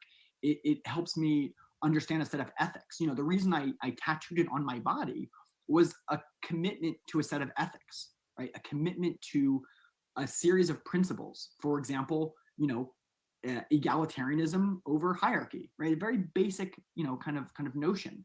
The notion of, you know, seeking to find systems where violence is decreased, right? And in the same way that people, you know, tattoo their parents' names or their partners' names on their bodies, you know, I wanted to make a commitment to a set of ethics, not because I'm trying to replace this with that, though that I think would be great, but because those ethics guide how I understand the world and how I want human relationships to operate. So what I'm getting, if you don't mind me saying, what I'm getting from what you're saying here is it's actually etymologically problematic, because anarchism, as we're told, is the A in front of the suffix or the end of the word. It's a negation of order. So if you say A is the negation, and archism, arche, like democracy and so on, is order.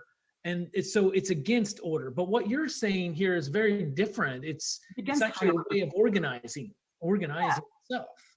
I mean, so, and I think I've never looked at the history of the symbology, but one of the things which has been said, which is commonly said, is that, again, this version of a circle A, as opposed to the Sex Pistols version, looks like it's done by graffiti, right? That this is meant to be anarchism in organization, right? It's an O and an A. You know, but again, I don't mean to keep repeating myself, but, you know, one thing that I think is really misunderstood is that people think that anarchists are not organized. So, you know, there's so many movie little pithy parts or jokes where people say things like, you know, anarchist groups, anarchists have groups, or like, you know, like the anarchist organization, like anarchists have organization. I can think of this like particular Will Ferrell movie where this point is made by a vegan baker who's like meant to like be portrayed as a leftist. Stranger Than Fiction, I think is what it's called.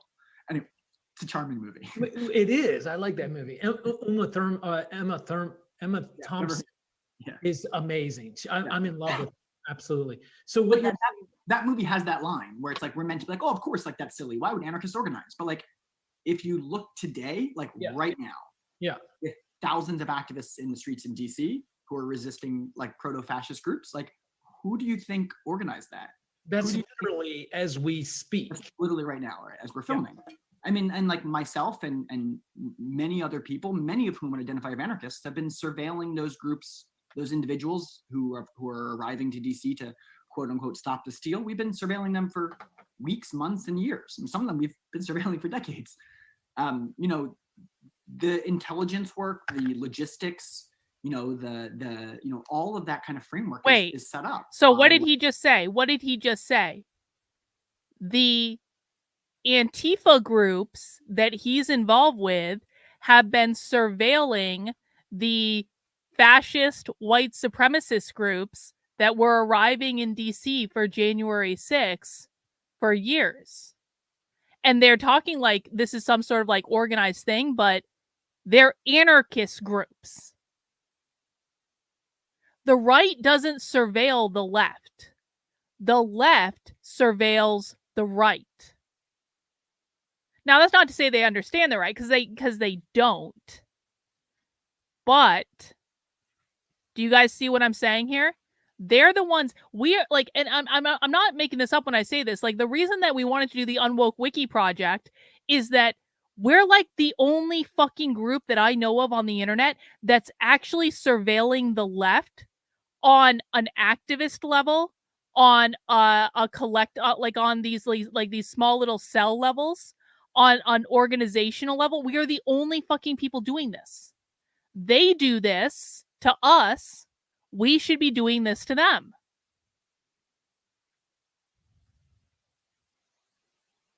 Leftists broadly, and to a large degree anarchists. And that's not because like I care if anarchists get credit for things. I'm just telling you, like, as a fact, Yeah. that, a lot of that infrastructure is set up and maintained by anarchists. So what do you think is the most dangerous group on the far right today? Is it the Proud Boys? Is it the KKK? It's not the KKK. No. I mean, I'll answer that by not answering that. Any answer I would give to that would be based on information which, like, I, need to kind of protect. So a lot of the work that we do, a lot of the work that I'm directly involved in is observing, infiltrating, and disrupting far-right networks. That used to be more of a kinship network, and that's now more of a digital network. So we are able to, and this part of it is certainly public information. We are able to observe communication channels which many far-right groups would rather not be made public. So whether those are internal chat rooms between a chapter or regional encrypted chats between different groups, we're able to, sit in the corner quietly in a lot of those chats. Some were able to, go through normal vetting processes and just be accepted as members. Some of them are observed through more technically, let's say technically advanced things. So if you're familiar with basic surveillance, this will make sense. Well, I'm just curious, why would you want to do that? Is there some kind of moral imperative that drives you? Is it a protective, patronizing mechanism? Like, we're protecting America. We're going to infiltrate. We're going to be a troll. We're going to hack. We're going to, what's the impetus there? Is it the ethos that you were speaking of? And what's the end game? There's a lot of, the general purpose is self-defense, right? As the popular phrase goes, we protect us. And I think that's really important. I was actually talking this about my kids a couple of days ago. We were talking about that phrase and what we can and can't use police for, and all these different things. And, we the leftist, we are the people who are protecting ourselves, right? We're the people who are doing this. We're the street medics. Right? We're the people who are providing surveillance or weapons training or self-defense training for people in the streets, right? That's not being provided for us by the state. And they already have all these things set up. The right was so fucking stupid. The right was like, we need to set up a parallel economy so that the Daily Wire can make movies. The left didn't set up a fucking movie studio. Well, they already own Hollywood, basically. The left set up a network of fucking people where they were constantly surveilling their enemy, where they were... Autumn, we already covered this at the beginning, okay? I already tweeted that Trump is a real N-word now. You're way behind, Autumn, okay? That tweet already has like 15,000 views. Please. Autumn, do you know that Trump's fundraising website has already crashed because of how much money he's going to raise today? Anyway, while the right was dicking around with the Daily Wire making a movie, The left was setting up all these systems to surveil anyone on the right that they didn't like, to protect themselves, to set up organizations where they were going to take care of each other.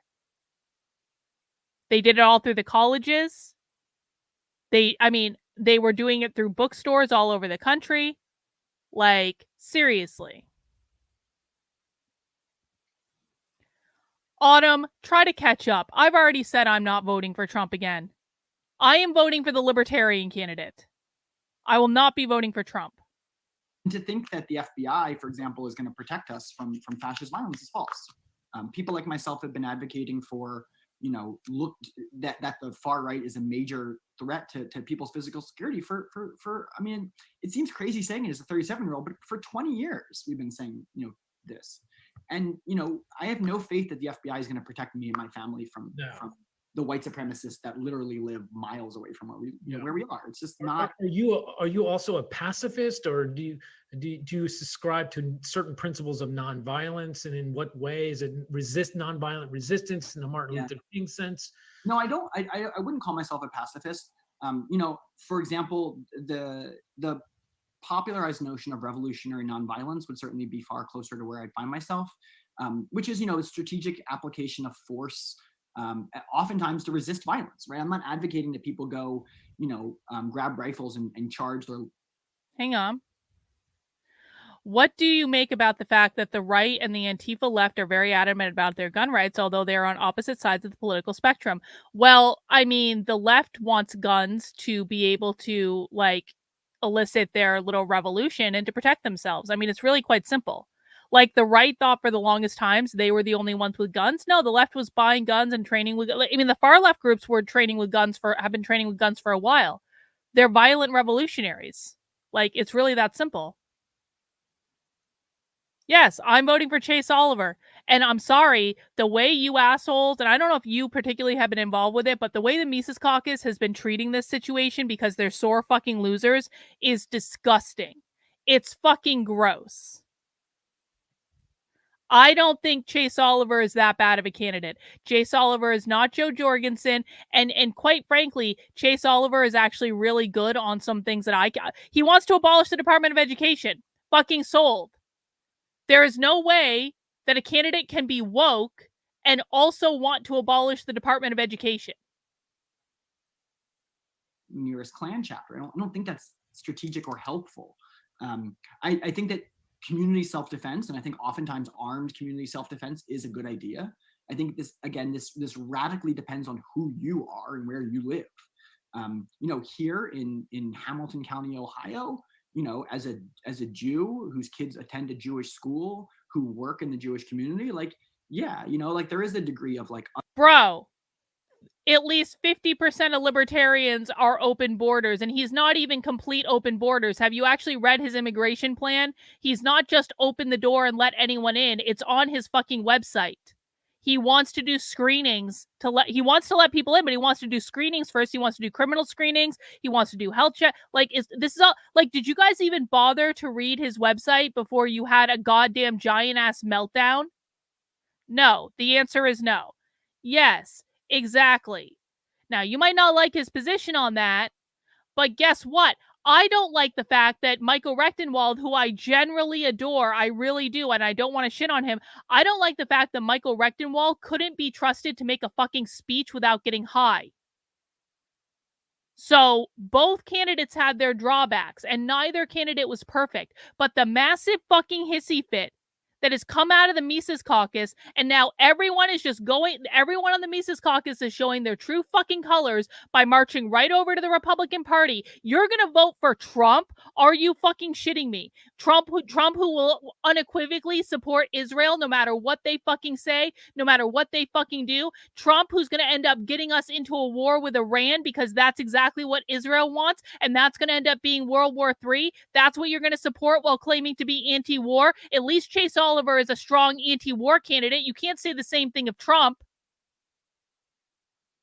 So you're going to waltz right over to the Republican Party to vote for an extremely flawed candidate that is literally going to get us into World War III because you're pissed off that Chase Oliver has some positions that aren't ideal. Trump has some positions that aren't ideal as well. destroying if the Mises Caucus had actually been adults about this and had been like, you know what, we tried, we fucking lost, but you know what, we're still libertarians, and the anti-war candidate is better than nothing. And maybe had you assholes not, and I'm not talking about you specifically, I'm saying in general, maybe if the Mises Caucus assholes hadn't been such pussies about the entire situation and they had actually been the bigger person and said, you know what, we lost. That was our, and we'll work with you, Chase. Maybe they could have worked with Chase Oliver to help him moderate some of his positions that they didn't like, because he does actually seem to be like a reasonable person. Maybe not everything, but no. What did they do? They've been shitting on him for fucking days for no good reason because they don't like that he's gay. It's gross. It is gross what the Mises Caucus has done to Chase Oliver. Yeah, they're not the Mises Caucus. They're the fucking MAGA caucus.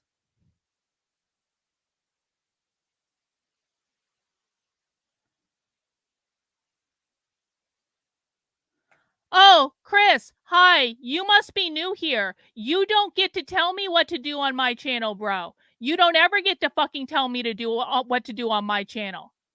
Chris, there are 2 rules on my channel, bro. Number 1, don't be a dick. Do not insult me. Do not insult other members of my audience. I can do whatever the fuck I want because you are in my house. I am not in yours. The second rule is no fucking whining. And it looks to me, Chris, like you're breaking both rule number 1 and rule number 2, which means right now you're going in a timeout, Chris, and you can cry out your feelings for 5 minutes in the timeout. And if you want to come back here and insult me again and whine again, you can get banned, and I don't give a fuck.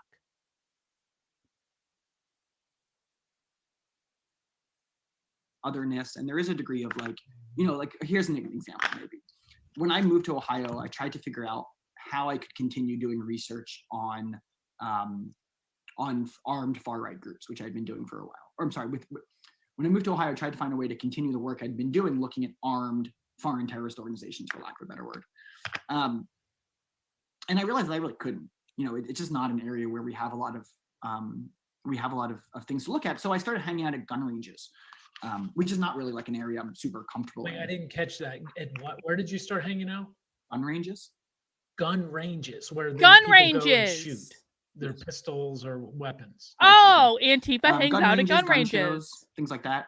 And I started mapping the local militia scene, which is pretty active.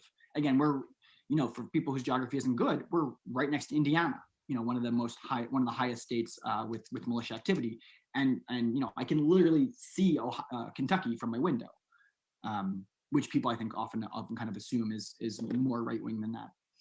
And so I just started kind of hanging out in these areas and trying to see what people were doing, and just to one degree to one degree, I'm still doing that work. Another degree, I kind of stopped. I stopped going physically to a lot of these spaces because I felt really uncomfortable, and not in the same ways I felt uncomfortable, sitting around a bunch of Palestinian militia people who are saying vaguely anti-Semitic things. Sure, that's uncomfortable, but I mean uncomfortable to the degree that I'm like, this person is going to murder me. Is going to assault and murder me, and follow my car back and kill my family because they think that I'm a Jew and I'm controlling the media and I'm spreading coronavirus through 5G, et cetera, et cetera. So, I could, we can.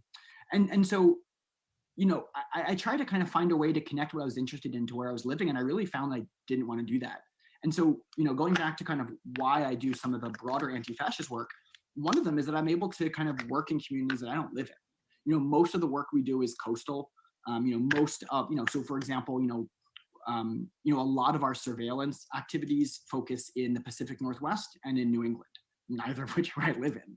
So you're connected maybe to the Portland scenario, or at least you have some information about what that took place. Yeah, and Oregon has one of the highest density and longest histories of organized white supremacist activity, despite what people think about Oregon.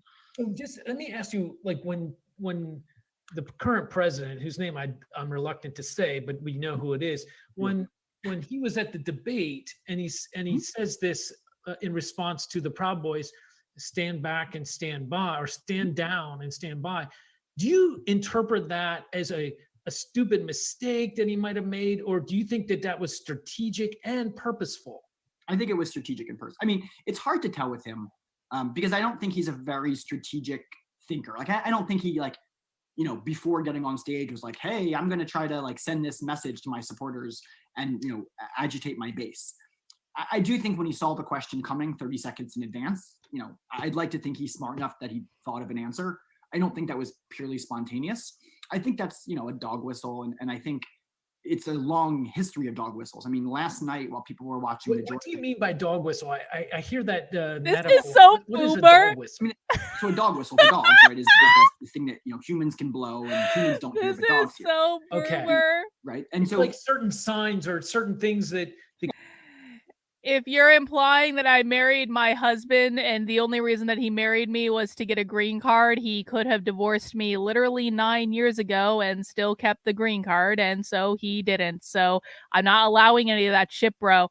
Don't do that. The reason that I married my husband was because I knew I wanted to marry him on our second fucking date.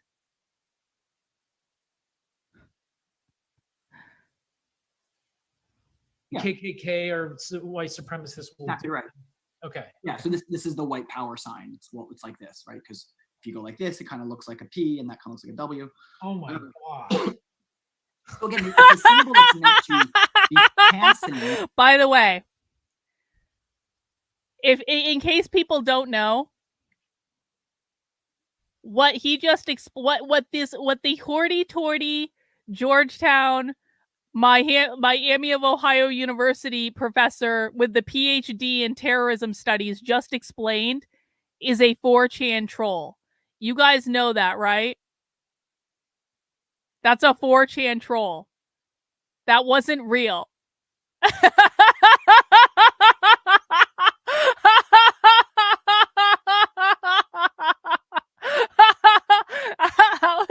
You gotta give it to those assholes. Yes, that was a 4chan troll.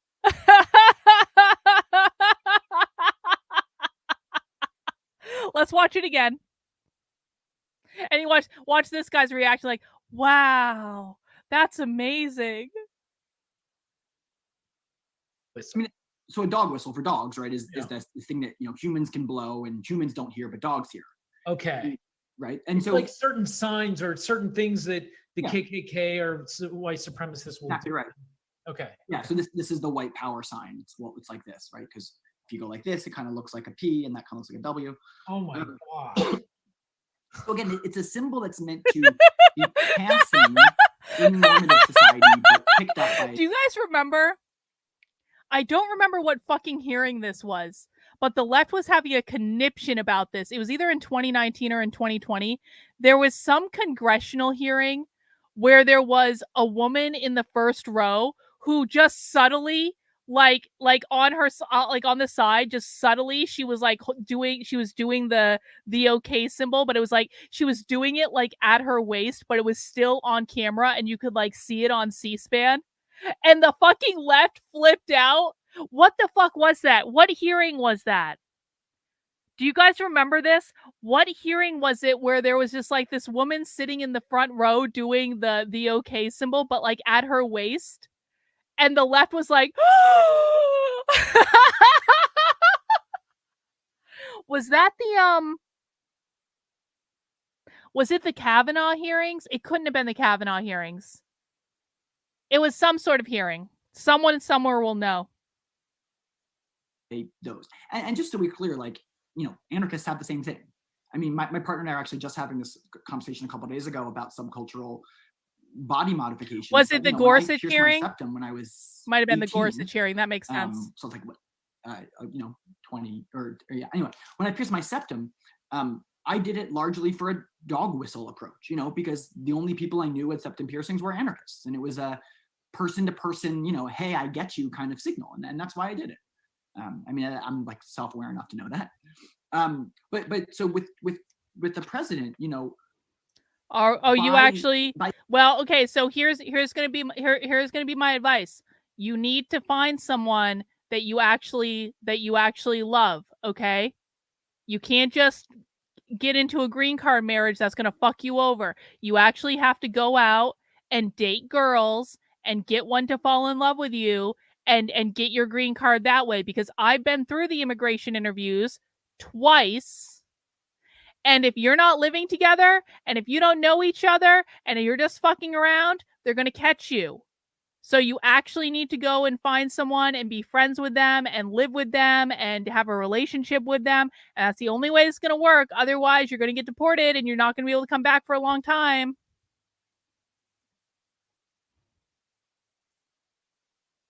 By saying things like this, he knows that some people hearing it understand him. So, for example, last night, while people were watching the Georgia runoff, the Georgia election, it's like almost impossible to believe that these are the way this is. But the president of the United States issued a... They were literally filming this on January 6th. This was literally recorded on January 6th because the runoff election was on January 5th. That's fun. They didn't know that this was posted on YouTube a week later, but they didn't. Wow. That's funny.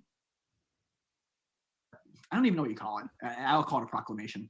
But a proclamation which added anti-fascists to U.S. immigration prohibitions. In other words, if you were a member of a foreign terrorist organization, you're a member of Al-Qaeda, you're a member of the Tamil Tigers, whatever, anything on the State Department's FTO list, you can't emigrate to the U.S. You can't get a visa. And you certainly can't use your work with that FTO as your employment status, right? So you can't get an H-1 visa because you work for Hamas. You're not able to do that legally. And so there's this list that the State Department maintains of people who can't emigrate, people whose organizations can't emigrate.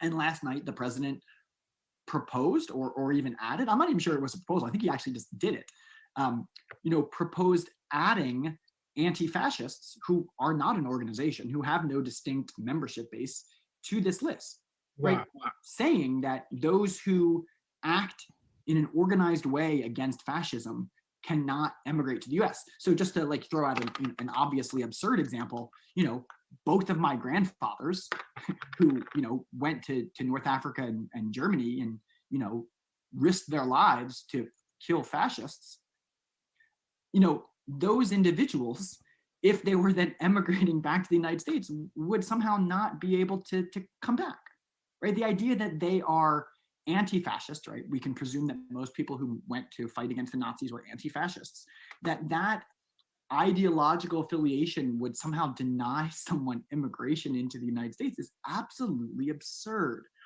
And this follows a large series of actions which the president has engaged in, from the most ludicrous of declaring several US cities as so-called anarchist jurisdictions, right? Actually saying that entire cities were somehow run by anarchists, which, although that is an interesting idea to think of, is just, so separated from reality, it's kind of hard to talk about. And, these different congressional bills, there's been two, one's the Unmasking Antifa Act, and the other one was this notion of Antifa should be registered as a foreign terrorist organization, as a domestic terrorist. Sorry, the bill is called something like adding Antifa as a domestic terrorist organization list. I can bring up the bill in a second. The problem with that is that there is no domestic terrorist organization list to add them to. So you can't add them to the list that doesn't exist, because in the United States, as anyone who studied the law knows, and certainly the president should know, there is no domestic terrorism statute federally. So no even like the KKK, these kinds of hard right militia groups, they're not illegal. They're not illegal. No, and there's no list. I mean, there's no public list that says which of them are illegal. Sure. Right. There is a list. But what do you, Michael? What do you make of this thwarted kidnapping attempt of the governor? Thank you, Reagan. I don't know what you're talking about. It's just a normal day, all right? I didn't tweet anything spicy these days. But here we are. What do you think when you mentioned earlier about, well, certainly the FBI is not going to come in and protect certain... Besides, it was Milo's fault. Milo said it in the chat, and then I stole it and tweeted it, okay? I can't be held responsible for that tweet. It already has 18,000 views.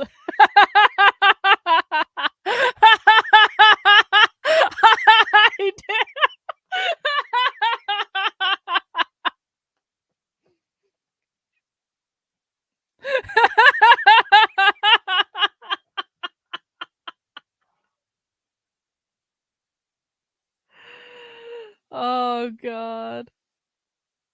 interest groups like. Oh, I mean, they were, the FBI was like half of that plot.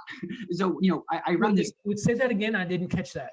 So I run a research center called the Prosecution Project, where we track socio-political violence, and we've looked at thousands of cases. This is one of the cases we're looking at. As part of this work, most of it involves collecting and reading FBI affidavits and criminal complaints and indictments. And so we read a lot of these. One of the things that's really interesting is that in almost all of these plots, the FBI specifically is in the plot, right? They are one of the conspirators, right? The FBI is really good at placing themselves within presumed networks of conspirators and to act in a clandestine way. And so there's a number of these cases in which at a certain point most of the people in the room are the FBI. So I was reading this adjacent case about these people who were manufacturing. They're members of the Autumn, what the fuck is wrong with you? Go fuck yourself, Autumn. Time out. You want to report my tweet to try to get me in trouble? Go fuck yourself right off. Called Boogaloo Movement, and they're manufacturing silencers, suppressors, and they were selling them, they thought, to Hamas, right? The Islamic Resistance Movement of Palestine. Hamas is an acronym for that. So they thought they were selling them to Hamas. They were going to use the profits to fund their little militia. And surprise, surprise, like everyone they were communicating with was in the FBI, right? So everyone loves it. Autumn got to be a fucking killjoy. The people they met in person they thought were Hamas activists were Hamas agents. Were FBI agents. And then like they delivered, this is the funniest point, they delivered these silencers to these people they thought were Hamas people. They got their money. The FBI agents who they thought were Hamas went and like to some desert, I assume in like Arizona, and like shot these guns and filmed it.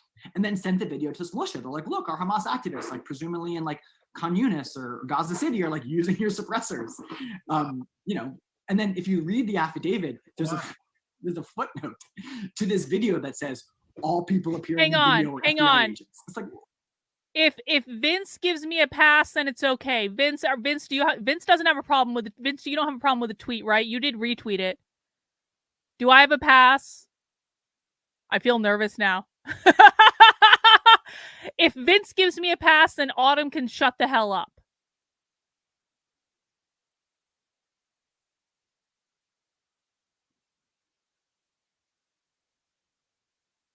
I'm waiting. Vince, please give me a pass. Please tell me it was okay. I'm going to feel guilty if Vince doesn't give me a pass. Kino gives me a pass. Gabs gave me a pass. Gabs thought it was funny. Bot's giving me a retard pass. All right, I guess we'll see if Vince gives me a pass. He's thinking about it. Well, of course they were. There's, so I'm sorry. So Rottweiler is Mexican. He gives me a pass. These documents, one of the things you find is that, at a certain point in the plot, most people are then part of the FBI. And I think this is where the nomenclature deep Yay!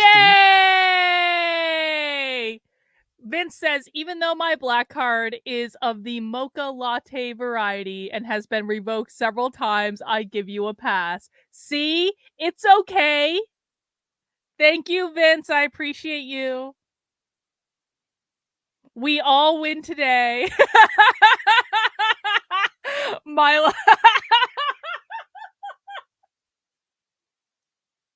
This was really a group effort. This tweet was a group effort. could come in.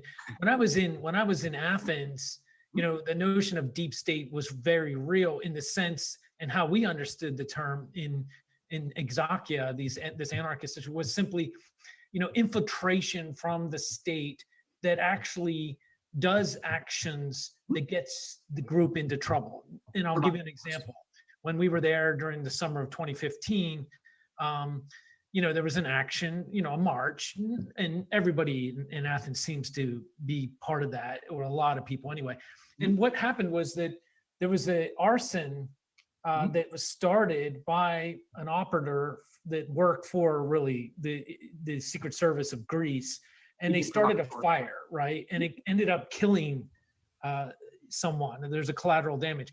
And of course, what happens is they blame it on the group that had nothing to do with it. but That's pretty but common. there's all these kind of actings, there's all these kind of plots and all that, and it gets us back to the notion of deep state. I was curious. I mean, there's a ton of that.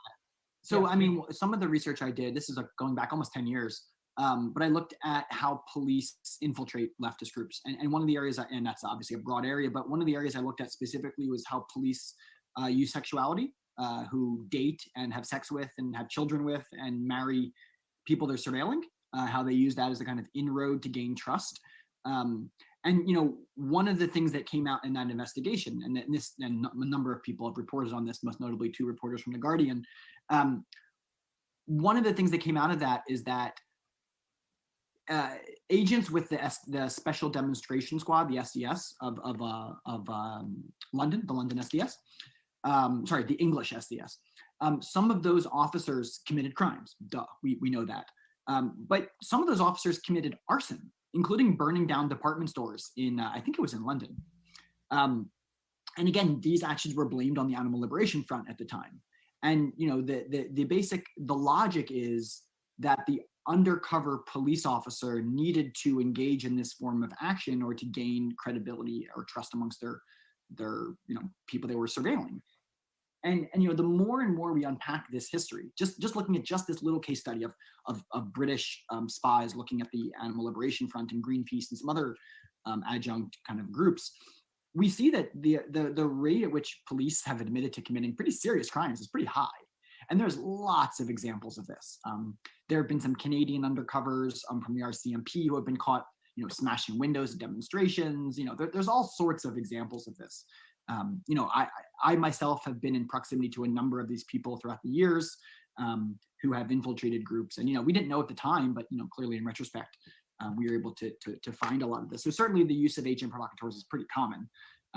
What is more common is this kind of clandestine infiltration of our networks through kinship networks, dating and all things like that. Did you used to use the term or the nomenclature deep state before it was co-opted by, no, right?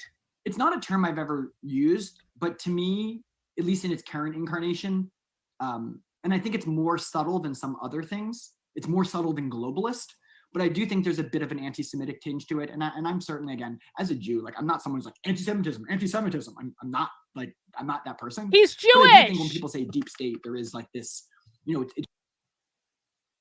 Listen, I don't mean to bring the big tech stuff from last night into this stream, but he did just say he was Jewish.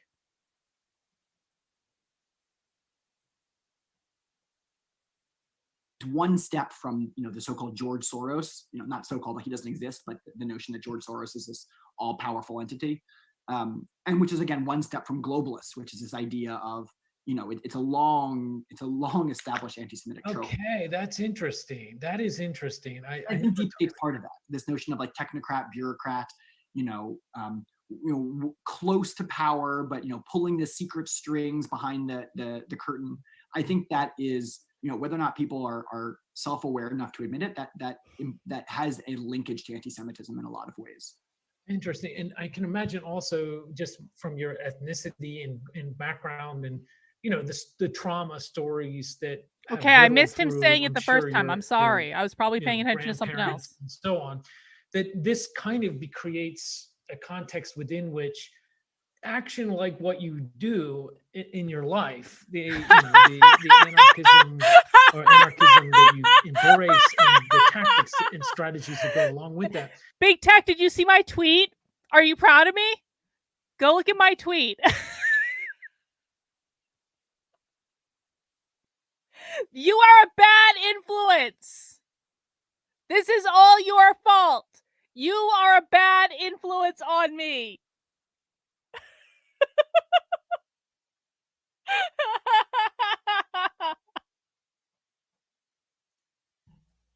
Has something to do with that. Am I right? Yeah, for sure. I mean, I'm gonna get in trouble. I mean, I'm gonna get demoted. No, I'm not gonna say that. The idea of all our ancestors killed fascists. Is a phrase you're really gonna like it. That's pretty accurate. I mean, again, both my grandfathers left. It's actually funny. I mean, they're from a very working class background. Both of my grandfathers, it was the first and I believe only time they ever left the United States. was to go to North Africa for my mother's father and to Germany for my father's father and fight against Nazis. And my grandfather was involved in the liberation of Buchenwald and some other places. My partner's grandparents are Holocaust survivors, spent time in Auschwitz and I believe Dachau. So for you, the notion of being involved in this kind of ethos, this kind of lifestyle, this kind of even research on this is in a way a response to, we prefer comrades, if you don't mind, sir. Yeah, say capitalism. That's the toll to enter my chat. Trying to build resilient communities who can defend themselves. I work with a lot of groups teaching digital security, like I said, and typically I work with them because they themselves are marginalized in some way, whether it's a Black Lives Matter college chapter who's being harassed by, local college Republicans, or whether it's, a group like I'm talking about. We all have these different points of vulnerability, typically based in, areas of marginalization. And we do our best to protect those people and to protect ourselves. Because again, I don't trust the Cincinnati Police Department to be situationally aware. Big Tech, I'm going on Dalton's show later, and I'm a little scared because I don't really want to go, but they asked me and I don't really have anything else to do. And I don't know. Do you have any advice on what I should do on Dalton's show later? They want to talk to me about AFPAC. If there's a threat facing my family, they're not going to. And I've met with the people locally who should know those things. And again, without going into specifics, I've met with members of the Joint Terrorism Task Force. I have them on some of my syllabi. He's met with members of the Joint Terrorism Task Force. Imagine my shock. Dalton's show is, do you guys remember when I did that Twitter space where Edwin talked me into doing that Twitter space, and he said that Edwin was like, you can go on that Twitter space and call James Lindsay a faggot. And so that's what I thought we were going to talk about. And so I was all ready to shit on James Lindsay. And then Dalton started asking me about how many men I'd slept with and stuff like that. And it was kind of cringe, and he was being a little asshole about it. And so that's what that was. Do you guys remember that Twitter space where I joined and then they pissed me off, so I left, and then they begged me to come back, so I came back? Met with directors in the FBI regionally, private security, governmental security, and I've shown them chat records, live chat records with neo-Nazis. And I'm like, this is what's being talked about today. Are you guys aware of this? And in every single case, they're not, or they're lying to me. Yeah. I didn't even get to call James Lindsay a name. It was very upsetting. Where? So, we had a Klan rally in Dayton about a year ago now. And it was absurd. It was 5 Klansmen being protected by literally 100 cops and a block of chain link fence. But we were able to know who was attending before they attended. And when we looked at some of that information, I think we've already breached the worst words. So yeah, okay. And, if something horrible had happened that day, if someone had driven a car into a crowd, if someone had opened fire, and mind you, a chunk of the crowd was armed. It's kind of like a Charlottesville, but sure. Yeah. Okay. I mean, a lot of people were armed, and a lot of people, yeah. But anyway, if something had happened, we had that intelligence ready, so we could say, here's who's there, and here's where. It's also a way, as I understand it, a lot of police unions and departments are really part of these, white supremacist groups. The military and the police are. Wait, pause. Hang on. This is actually important. I know it's been a little bit boring for a minute, but what did he just say? Police departments are all part of those white supremacist groups. Pop quiz for the chat. Why are police departments part of white supremacist groups?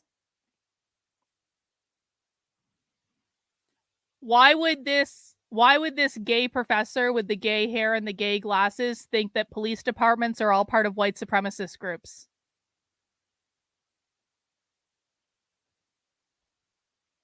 Because police enforce private property rights, because police are the managers of private property, because the police descended from slave owners.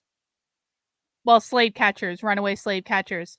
Police are managers of private property, and they got that from capturing runaway slaves, because slaves were people owned as private property. Police support private property rights. They're the managers of private property. They enforce private property rights, and of course, private property means capitalism. They are the managers of private property or capitalism. They protect private property. I wouldn't say because they're Jewish, no. Because they protect private property, and private property ownership is capitalism. White supremacy means capitalism, and the police protect private property. Exactly. You guys got it. Again. It's also a way, as I understand it, a lot of police unions and departments are really part of these, white supremacist groups. The military and the police are. I mean, I've been approached by the Department of Defense recently, a couple of weeks ago, who asked me to help them kind of figure some of these things out. I declined that offer for some political reasons, but certainly the Venn diagram of white supremacist, neo-fascist police and military is becoming like closer and closer. As an overlapping circle. And again, that's not a wholesale condemnation of every person that's For those who don't know, the far left defines fascism as free market capitalism or just capitalism. So basically all those things mean the same thing. White supremacy, whiteness means capitalism, fascism means capitalism, and police are the protectors of private property. Capitalism, of course, is defined as private property ownership. In those, as I just said, both of my family, my grandfathers have a number of friends in the military, right? That's not what I'm saying, but there is certainly an increasing overlap between those communities, and intentionally increasing, right? I mean, when I lived in Athens, Greece, I lived in the old Polish neighborhood by Larissa train station, and the Golden Dawn, the fascist nationalists headquarters were right there, so we would hear them marching and practicing the march, and it was quite ominous, right? And but I think the number was about 62% of police officers were also members of the Golden Dawn political group. And I think you have to know your local context, and I think that's really important. The university I recently worked for was plastered in neo-fascist stickers. I don't know how many times in the 4 years I was there. I don't know, 7, 8 times. We reported to the university. We shared, information about who was doing it with the university.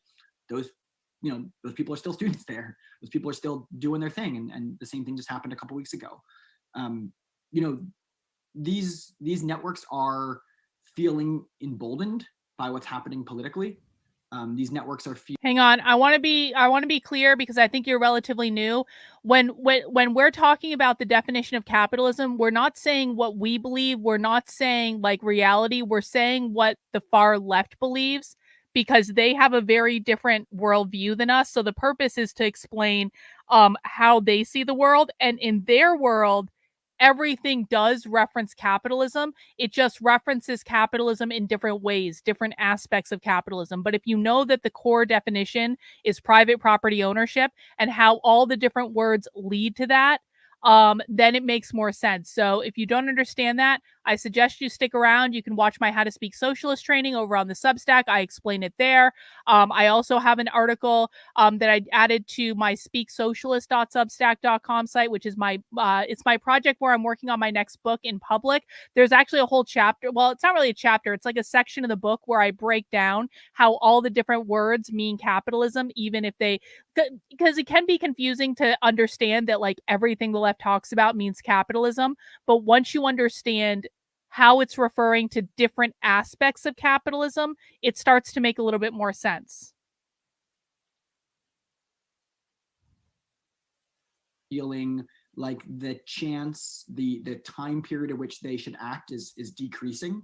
They're feeling more on edge. They're feeling more, oddly enough, like they're losing power, right? There's a notion amongst the far right that like everything they had in the glory days of the 90s and 2000s is now being taken away from them. There's this notion of impending collapse and preparing for impending collapse, and for many accelerating impending collapse. These like are this accelerationism on the right, is Nick Land and all these kind of people. Yeah, I mean the notion of accelerationism, which is, I think by a lot of people thought is a new thing, but it's not new. Right?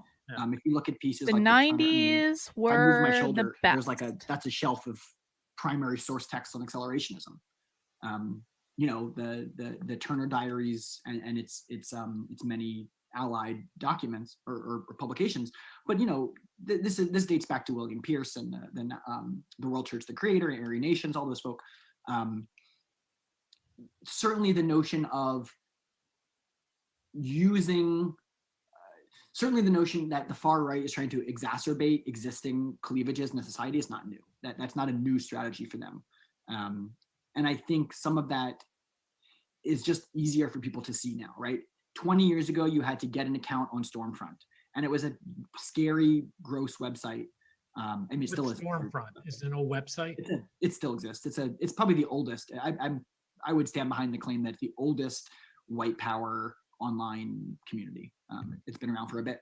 But it was a weird thing. Like you had to get an account on Stormfront. Like sometimes I don't like that I'm older now, and it kind of sucks. And obviously I'm 29, and I will never get a day older than 29. But in real life, I might be older than 29. And sometimes I'm like, how the fuck am I this old? Like honestly, like what happened? But then I think about the fact that my formative years were in the 90s, and if I was younger, then my formative years would not have been in the 90s. They would have been in years that were far, far, far worse than the 90s. And if we're honest about it, like I look young, like Aries age in reverse, okay? Like I really wish I had known this when I was in my early 30s, because like I look younger now than I did in my early 30s. Like not by a small degree, but like by a significant degree. So like Aries age in reverse anyway. So I feel pretty good about I don't like that certain parts of my body don't feel so good. I don't like that my leg is all effed up from marathoning when I was younger and stuff like that. I don't like any of that. But I like that my formative years were in the 90s. I like that I look younger now than I did 10 years ago. And so it probably worked out okay.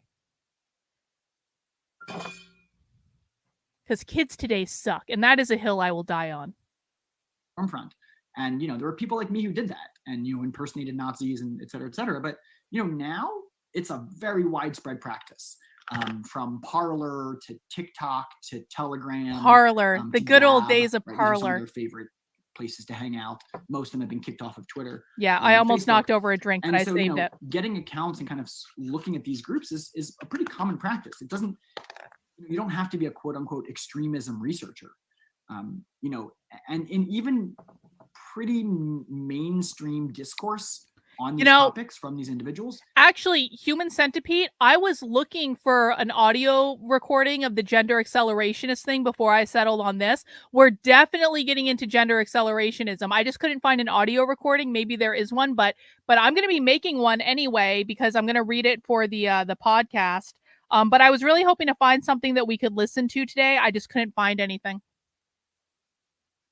But you can't put a lid on like a home like crafted mug. Like it doesn't work like that.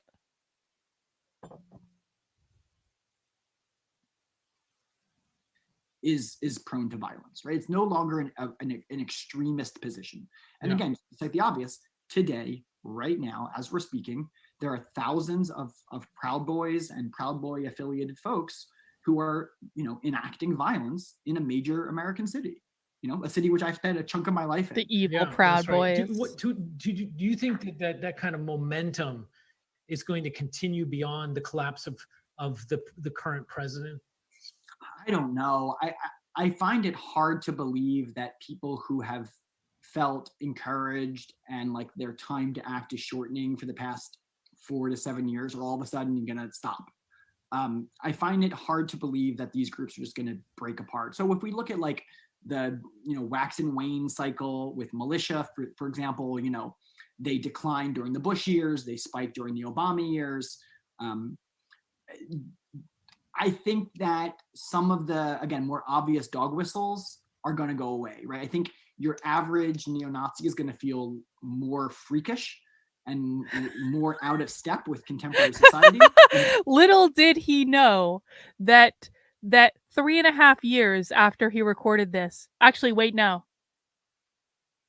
2.5 years. Little did he know that years after he recorded this, October 7th would happen and there would be a resurgence.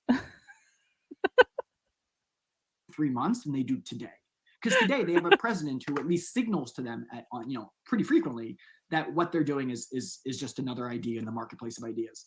And so I think that these groups are going to feel less supported. Now, I'm certainly not a psychologist, but I would imagine if you are someone hardened in your beliefs and all of a sudden you go from feeling like the president was behind you to feeling like everyone's out to get you, that the response to that is not to go away. The response to that is to harden, to go deeper underground, maybe to act more quickly or with a shortened time frame. So I do expect there to be a persistent violent threat. Well, let's move this. I want to talk about you. We talked earlier about your punk days to the early anarchist days, the Antifa, and well, they didn't used to call it Antifa. It used to be just anti-fascists. I mean, like when we did in the 90s, again, it was like anti-racist. It was like, right. But okay, so you're now approaching your 40s in a couple years. Mm-hmm. And I wonder, a lot of times, and I speak autobiographically a bit here, a lot of times that kind of early passion to bring on a more just order, or at least don't say this. Leave her alone. Of things, a lot of times that can go either into more organizing, and you actually have to spend your whole life doing it. I know some old Maoists that unionized and so on. They're now long dead, but for you, I'm just curious, because going the academic route allows you, in one hand, to stay in that modality, but on the other hand, to actually, because now you have a family, you're responsible for children, and it can become a dangerous lifestyle with what you're doing. So my question, has the academic route for you been a way of shifting, say, direct action to more theorizing, archiving, and data finding? This is a great question, because he basically just asked him, like, you were an Antifa activist and now you're an academic. Is being an academic just a different way of like being Antifa, but in academia? Yeah, I mean, in a sense, yes. I've tried to make it that. I haven't been like very successful in that. But yeah, I mean, I think for a lot of people, we go into academics because we think it's a way for us to continue looking at the things we're interested in, maybe to travel a bit, do things that we like to do along the same topic areas. And in a sense, that was a strategic decision. For one, being an open source intelligence researcher looking at the far right is not a paying job. And despite, the world we want to create, like, I have to heat this home and I have to give the dog food and I have to, we live pretty modestly, but we still need money. And so, I don't want to work 50 hours a week to support my activism, right? I don't want to have two jobs, one of which is unpaid and one of which is paid. I want to try to find a way to marry those two things. So for me, teaching allowed some degree of that. I never wanted to be a professor. It just kind of happened. I was kind of given an opportunity. Hang on, bro. You do not get to come in here and lecture us about anything related to what these people believe about capitalism. You are new here. You have not watched the extent of the content on these people that we've watched. Your role when you first enter this chat is to sit back, listen, and learn and ask questions. You don't lecture us. And in fact, and I'm trying to help you here, because to everyone here who's been watching Far Left Socialist with me for like 3.5 years now, you look stupid to us. You look like an idiot. I'm trying to help you. So my recommendation is you zip it, you listen, you ask questions. All that's fine.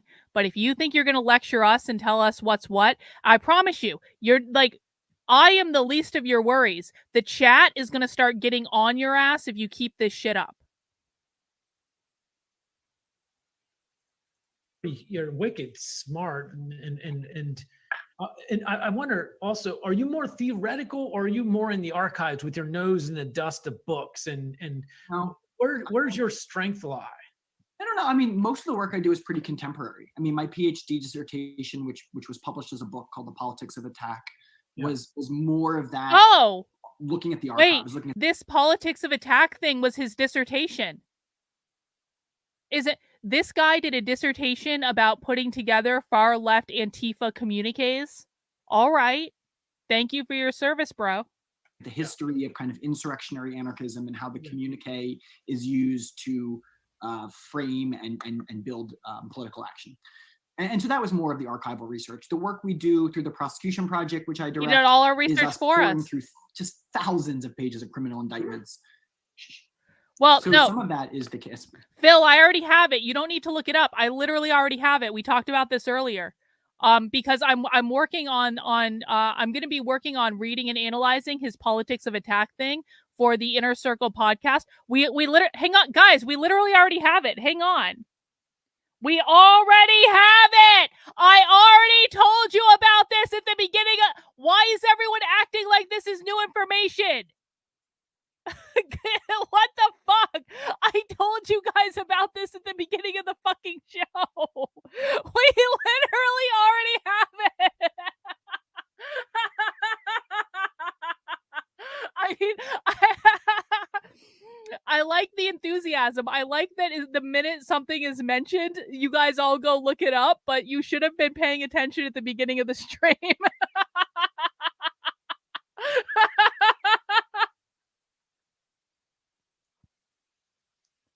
Yeah, Stony Baloney found this last week.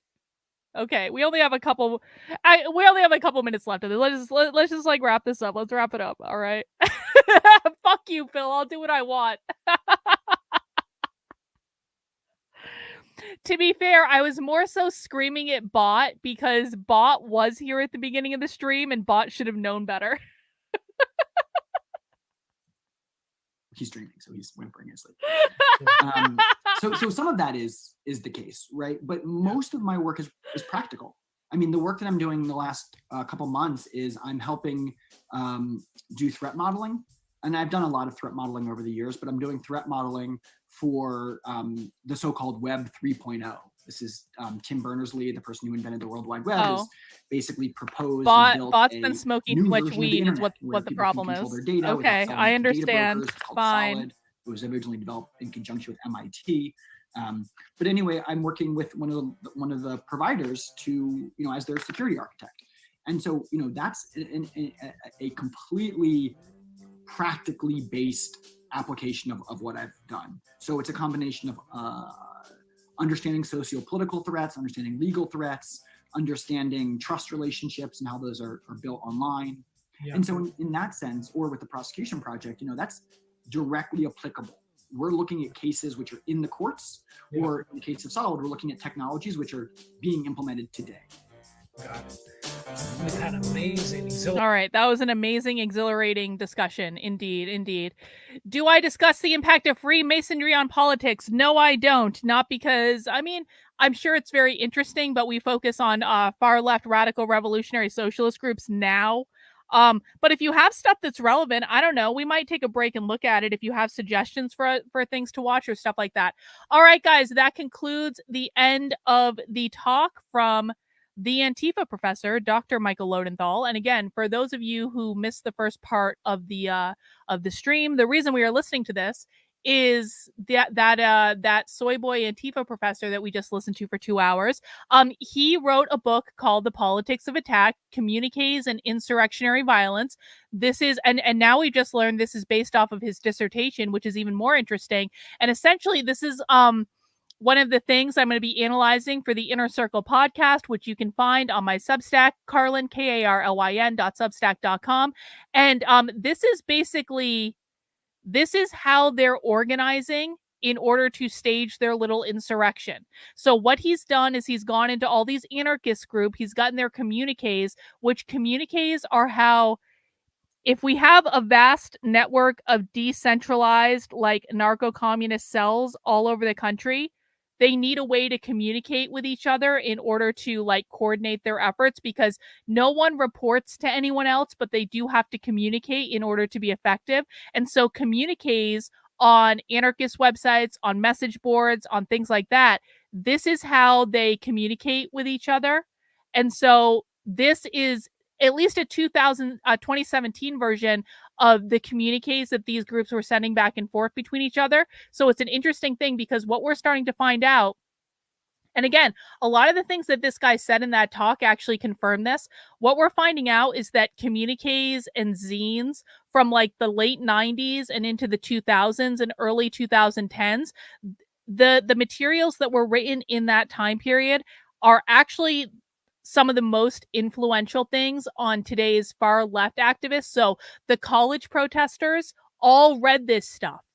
This like James Lindsay likes to act like the only things that these kids are reading is like Marx and Mao and Marcuse, and they are reading that, but they're also reading all of this like anarcho-communist subculture stuff, and this is actually more influential on them, mostly because it's a lot more sexy, if we're honest about it, and so it's a lot easier to read, and it just like goes along with their whole vibe. And so when we've been watching socialist activists, what we're finding is that the language they're using in their trainings and their workshops and stuff like that, it doesn't echo like Marx and all that stuff and Marcuse and all that. It echoes the language you hear in the anarcho-communist subculture literature. So that's why we're digging into it. And I wanted to listen to that talk because I wanted to learn more about that guy.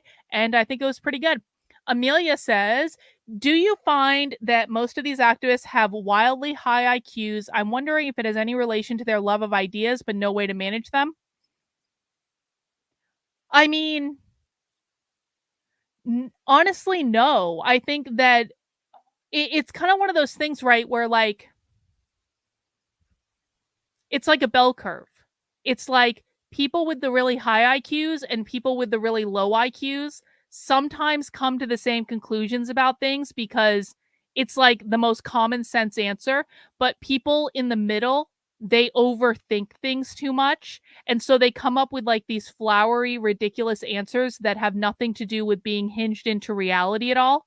And I think that a lot of the activists that we're seeing are more likely to be like midwits, to be honest. Now, a lot of them are like well-studied midwits.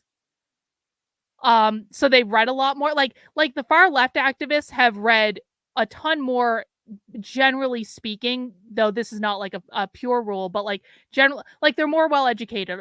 Like most of them have gone to college or graduate school or stuff like that. So they might be more well read, but I don't necessarily think that that coordinates with being like a high IQ person. Yeah, like James. Exactly. Like James. James is indeed a midwit. That's why he thinks that queer theory is a Gnostic sex cult when it's clearly and obviously not. All right, guys, that's all I have for right now. Like I said, I will be doing this this Twitter space, I guess, later. Even though I don't really think it's a good idea, but because last time they asked me how many people I'd slept with, and that was kind of weird, but whatever. All right, Plymouth. You know, you gave it your best shot, bro, but you don't get to insult me. You don't get to insult other people in the chat. And now you're permanently banned because you couldn't keep your mouth shut. The Twitter space is going to be around 9 p.m. So we'll see how it goes. They said they want to talk to me about AFPAC. This is like a bad idea. I don't know why I agreed to do this. I guess we'll see how it goes though. Whatever. What else was I going to say? There was something else I was going to say. What else was I going to say? I don't remember. So I guess it must have not been that important. All right, guys. Well, I guess that wraps it up for today. Again, please make sure you are subscribed to my Substack, which is carlin.substack.com. If you want to support the work I'm doing, get signed up for $8 a month, $80 a year. You do have to be a supporter to access the Inner Circle podcast, which is what I'm working on right now for the Politics of the Attack thing.